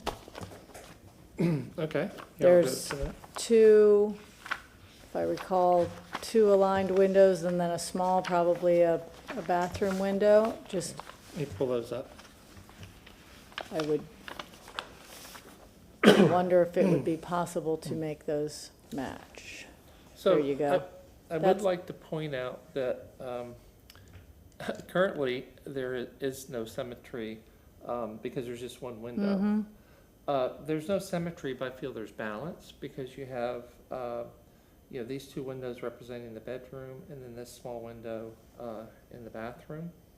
So it's sort of representing the function. And it is the alley side too. So we figure if that's where you're going to do that sort of thing, that's the least offensive place to do it. Well, I'm a frequent alley, and I like symmetry, and I would like them to be all equal if that were possible, but that's my question. Thank you. Mr. Dobbs, I have a question, if possible, about the front elevation. Okay. Oh, okay. And I know that's all existing, but it has this, it has the look of something that has been modified a great deal. And I usually go for balance over symmetry, but this column coming down in the middle of the front door really bothers me, and somehow it does not look like it was original. Is there any possibility that that is not? But it was original. Yeah, trying to, well, from what I can tell, it appears to be original. So, yeah, I'm looking for the image of the front porch, so bear with me for a second. Yeah. I don't think I'm gonna win this one, but I'm gonna try. So, yeah, so here on the front porch, see if I can zoom in real close. It has, so you have this arch here, here, and here. By the way, this wall tapers out. I thought it was kind of odd, but that's just a little idiosyncrasy on the house. But then, so you have the arch beyond there, but then everything here is all square. So this all appears to be original because it has the scallop corner, and we have that same scallop corner on the other corner of the house. So, yeah, but again, that's all existing. I'm stuck, okay. Yeah. Thank you. Mr. Dobbs, how are you draining the roof system? Okay, yeah, I mentioned that previously, but we're gonna have collection boxes and downspouts, and there's actually none on the west or north side of the house. They're all on the south side. Yeah, they're all on the south side right now, except for the ones that are where the courtyard is right now. So, this elevation right here shows, that shows the collector boxes and downspouts here. And then there's one here on this porch, and there's a couple that I left out here.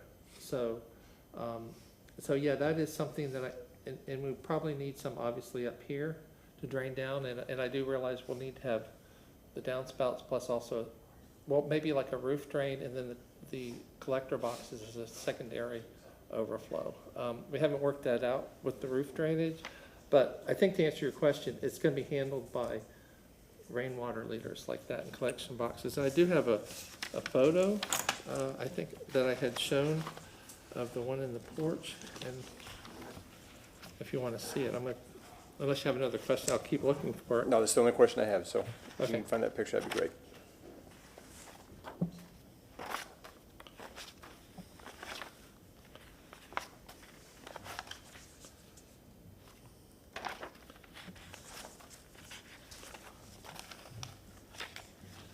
I have too many photos, I apologize.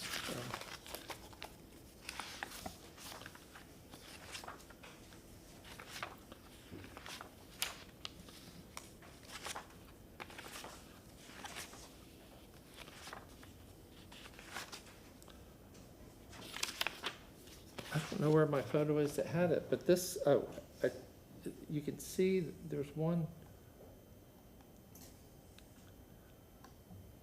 It's right there. Let me see, I'm missing some photos. That's okay. So you're Okay. planning on matching the existing collection boxes and downspouts? Yeah, yes, exactly. Okay, thank you.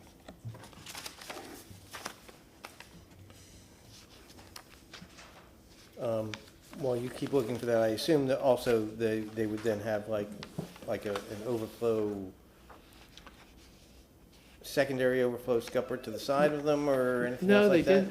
didn't. If you recall, the parapets were all pretty shallow, so, and they didn't appear any higher. But your new one isn't? Excuse me? Your new, No, the new ones aren't, yeah, so that's Yeah. why we would have probably maybe like an internal drain, and then have a scupper for as the secondary, overflow? as a secondary drain. And also, Okay. as you all know, that's an important character defining feature, collector boxes and downspouts, so, but they would be on the south side primarily. Okay. I really don't have any other questions. I was just following it. Okay, I don't have any questions, it was very thorough. So you have 5 minutes for rebuttal if you so choose. I was just gonna try and find, if you give me a minute, I found my other picture, so I'm gonna see if I can find that scupper. I know that's, seems like a silly detail, but it is an important, picture, I think, to see.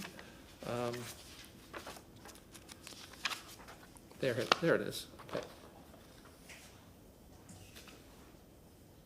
Yeah, so it's actually fairly simple, it's not overly elaborate, it's just a very simple box, so that's what we would be doing, where we need them.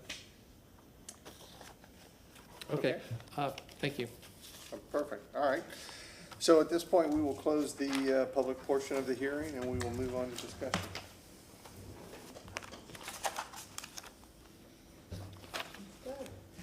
I mean,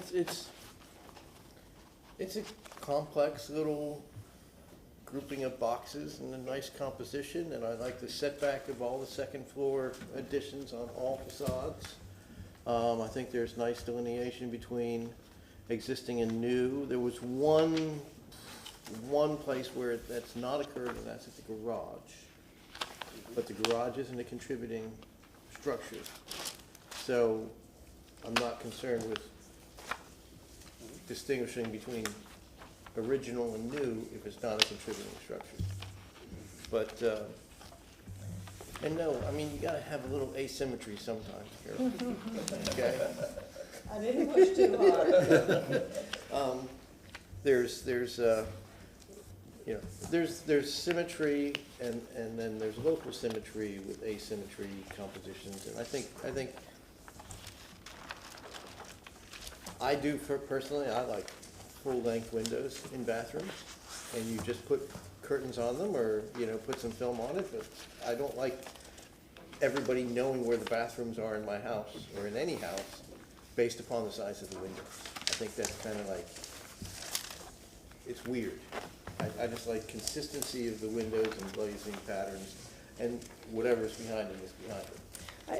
That's just a personal preference. I like the consistency, and to me, the symmetry is important. And I do think that the alleyways are as important as the main thoroughfares. They're highly active, and we should care as much about them as we do all the rest of the perimeter. So that would be my suggestion. I don't think it's a hill to die on, but it's just a thought. I think the rest of the project is very well done. Yeah, my 2 cents, I think it's beautifully done, and I think that's gonna be a great example of when you can point to somebody else and say, hey, this is the way you sensitively add. That's the way, and Mr. Dodge does that. Yeah, absolutely. Quite often, and, and comes in here and goes, this is how I'm planning on doing this and this is why, and we can respond, that's how you're supposed to do it, thank you. That's right. Right. Yeah. Okay. We'll move it on to the next step here.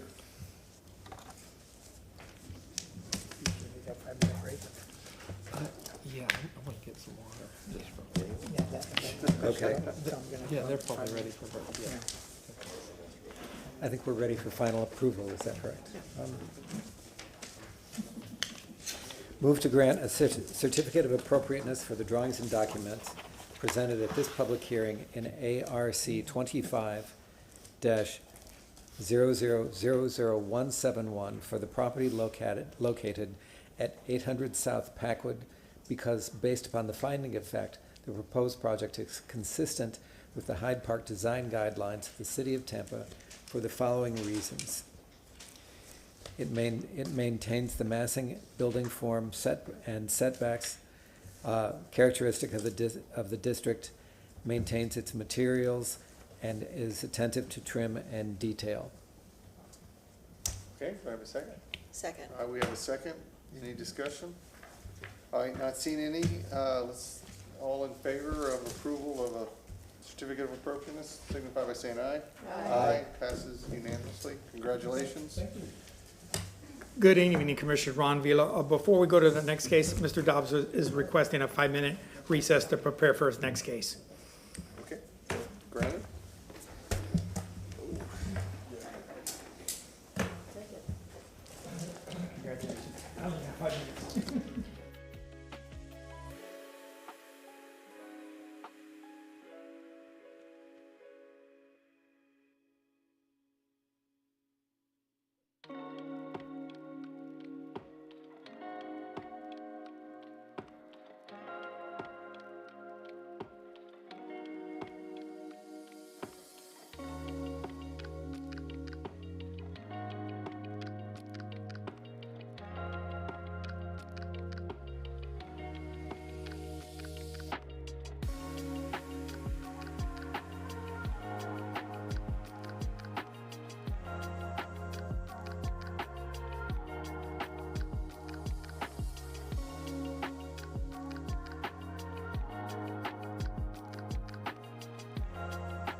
ARC 25-00000195 for the property at 5302 North Central Avenue in the Seminole Heights Historic District. This is for a small project on a contributing structure located at the northwest corner of Central and Giddens Avenues. Going to the photo presentation, we have here the map of the Seminole Heights Historic District with the property in question highlighted in green. They're south of Hillsborough Avenue. This is the 1920 Sanborn map of the site. Again, with the property highlighted in green, you can see the contributing structure there, along with two accessory structures that are no longer present on the site. This is the present-day aerial view of the property. Again, on the west side of Central Avenue, at the corner of Giddens Avenue with Hillsborough Avenue just to the north. This is the east elevation of the existing structure. The property, has recently completed a previously approved project on the site. In 2023, this board approved a rear addition, a second floor addition, and some site improvements. You can see a portion of the second floor addition here as we look at the north elevation of the property. And this is the south elevation, looking at it from Giddens.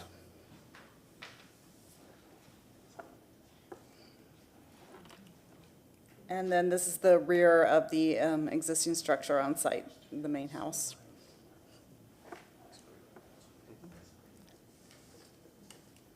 This is the property directly to the north. And this is looking across the street, across Central Avenue. Looking north along Central Avenue toward the intersection with Hillsborough. And this is looking south across Giddens, south on Central Avenue. It's looking east on Giddens across Central Avenue toward the interstate. And here we are looking west on Giddens. And the property in question is to your right there with the wooden fence. This is the alley view, looking north in the alley with the property in question to your right, and then looking south in the alley back out toward Giddens. So with that, I'll ask the agent to present the request. Good evening. My name is Alan Dobbs, 5912 North Tampa Street. I'm the agent for the owner of this property, Mary Miller. I thought this is my second go-around on this project. I've lived in Seminole Heights since 1990 and have done a lot of projects in the neighborhood. This house had an interesting guy that lived there for many, many years. And I thought it would be nice for this board to see some quick before and afters, because this is a pretty simple project, so I'm gonna make it quick. But I think it's important to show this board because this is what this board does, and how these projects, are, get approved, and then you end up with projects like this. I went to do a Google Street View for the front of the house, and I couldn't see it. It was all trees and stuff. I went back several years, couldn't see it. So I pulled up one after construction had already started. The porch was screened in. All the brick was painted. We added the second floor there. There's a fence up front, and then here is the after. So we redid these welcome walls with natural brick since it's on the front of the house, and we opened up the front of the porch, which is kind of unheard of, right? Everybody wants to close them, so we opened that one up. And then on the back of the house, this one is the before. This house actually has a basement. It's kind of over in this area. And this is during And, and then this is after.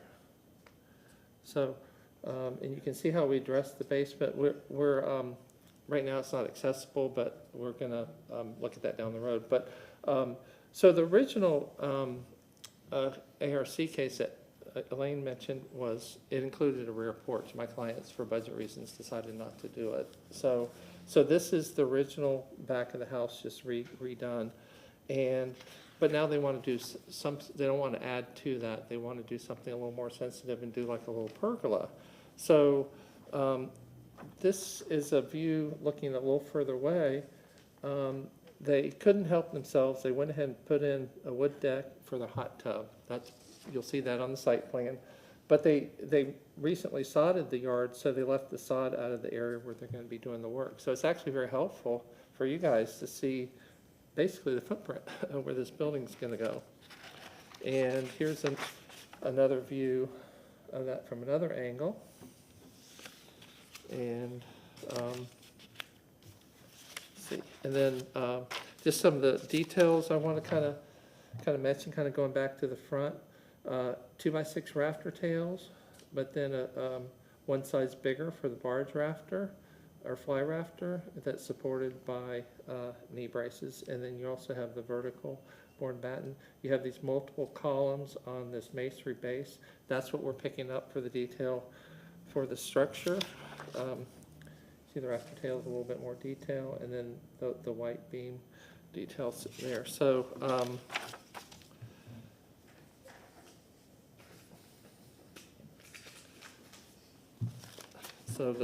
so on the site plan,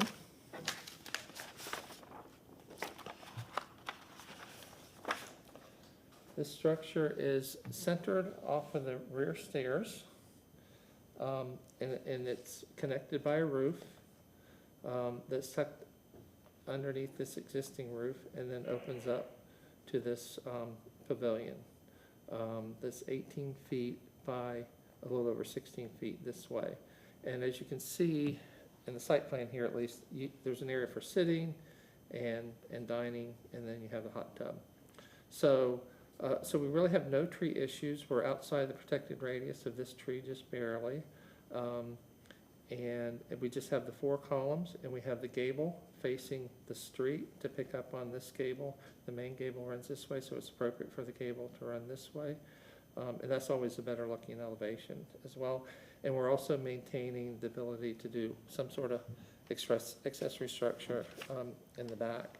The floor plan, again, you have the 3 columns at each corner on a masonry base. They're 7x7 wood, manufactured wood box columns. And then you see the roof with the brackets or knee braces kind of out dashed, and then you have the connector there, which you can see on the roof plan. You can see the form of the roof. This is all the new right here. And then the elevation is I'll start with the side street elevation, which everybody knows on a corner lot is really like a secondary front. So you have the elevation of the house, and then you have the elevation of the new pergola that we're doing, and it's slightly elevated, so we don't have too many steps to come down. And it's just a better feel to be slightly elevated above grade. And then we have brick to pick up on this brick up here.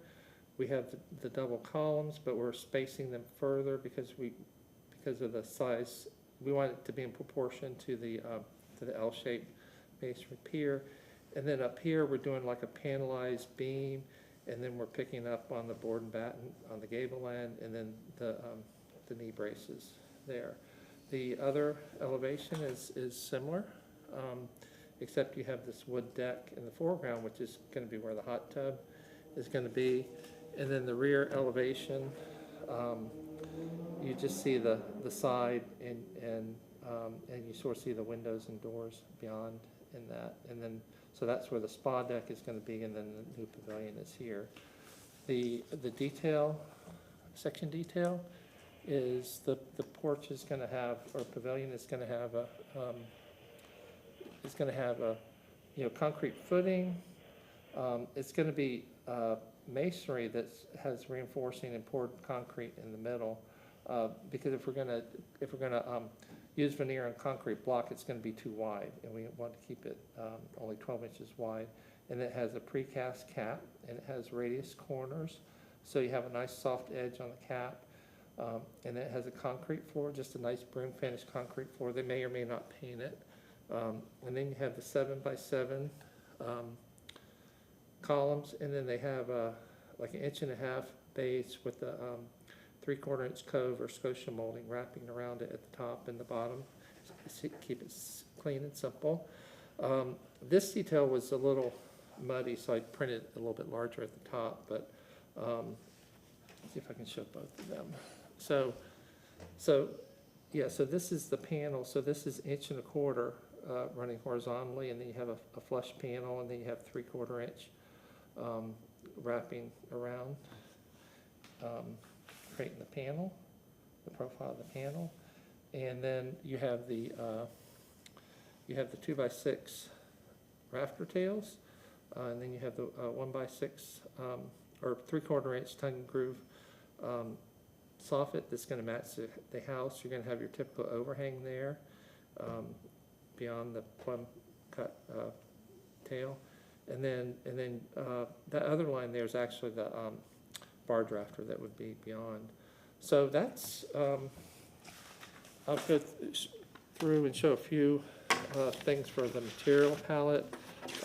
Obviously, the rafter tails and the drip. We use a smaller drip, and then the roof, dimensional asphalt shingles to match this.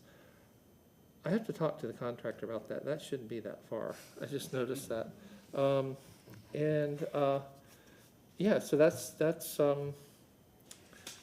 it. I'm sorry I don't have any lighting or anything. I didn't get a chance to talk to my client about that, but hopefully the board will allow to go through with staff approval for that item or those items.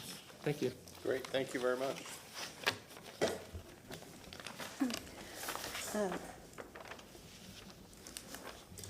Commissioners, Elaine Lund, Historic Preservation Staff. Staff found this application to be consistent with the Seminole Heights Design Guidelines and the Secretary of the Interior standards. With that, I have no further comments, but I'm available if you have any questions. Thank you. Great, thank you. Seeing no one in the audience, we're going to move straight to commissioner questions. Start on my left. No questions? What is your ceiling finish going to be inside the? Oh, I'm glad you asked. I didn't call that out. Let's see, did I note it here? Oh, I did not note it. It's going to be 1x6 V-groove. Okay. Good call. Thank you. No questions. Just a quick question about what impact does this have on the impervious or pervious calcs? I know it's small. I didn't do the impervious calculations, but we will need to do it for permitting. But I think when you look at the site and as far as figure ground, I don't think we're close. But okay. But definitely. And by the way, the parking, we worked that out with because they didn't want to do a hard driveway like concrete, so they did crushed gravel. It has to be a durable, dustless surface according to transportation. So that's what we did for the parking. Thank you. No questions. Okay. You have 5 minutes for rebuttal if you so choose. No, I'll waive that. Thanks. All right, we appreciate that. At this point, we will close the public hearing and move on with discussion. Floor is open.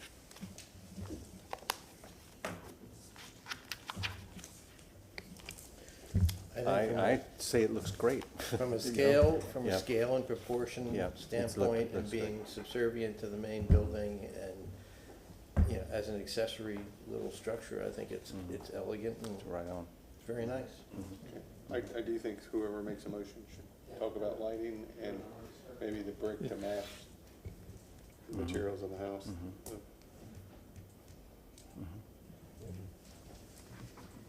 Okay, so do we, I think a disco ball is appropriate. that's fitting. So do we have anyone who wants to step up and finish this?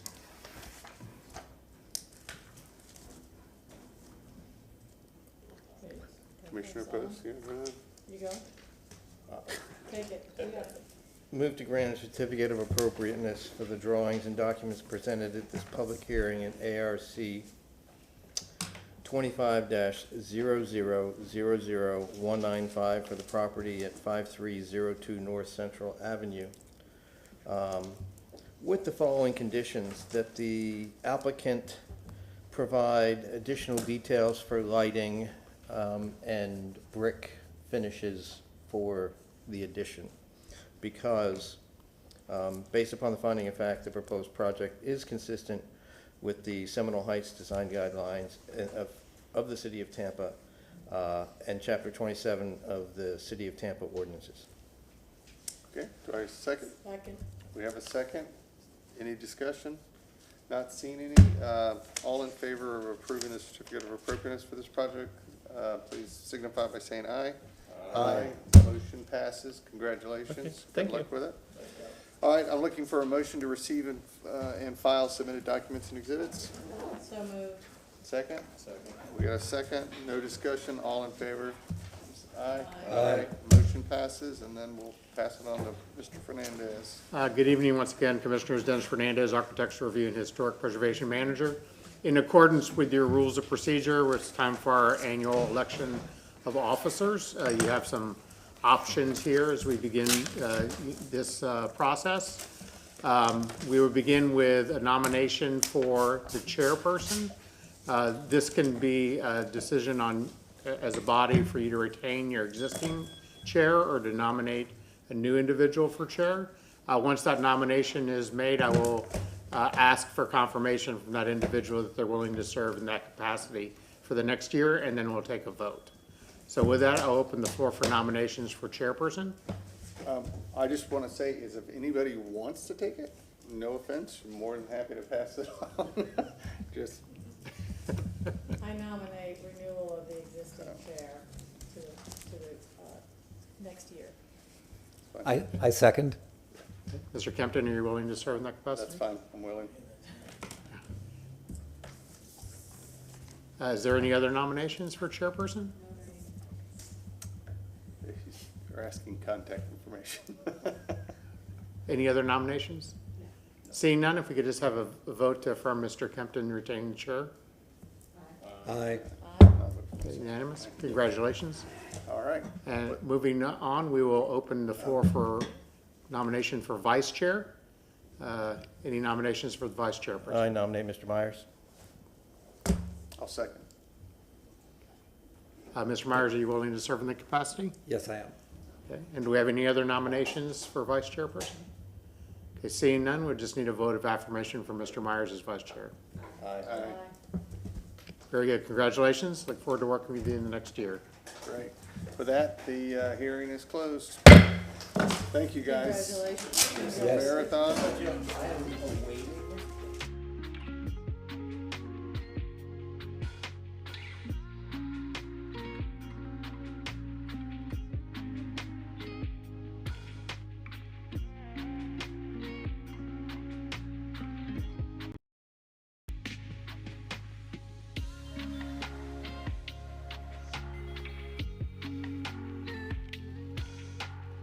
Home, we would like to have a full bedroom and full bath downstairs as we get older. Not that old yet, but as we get older. And thus the detached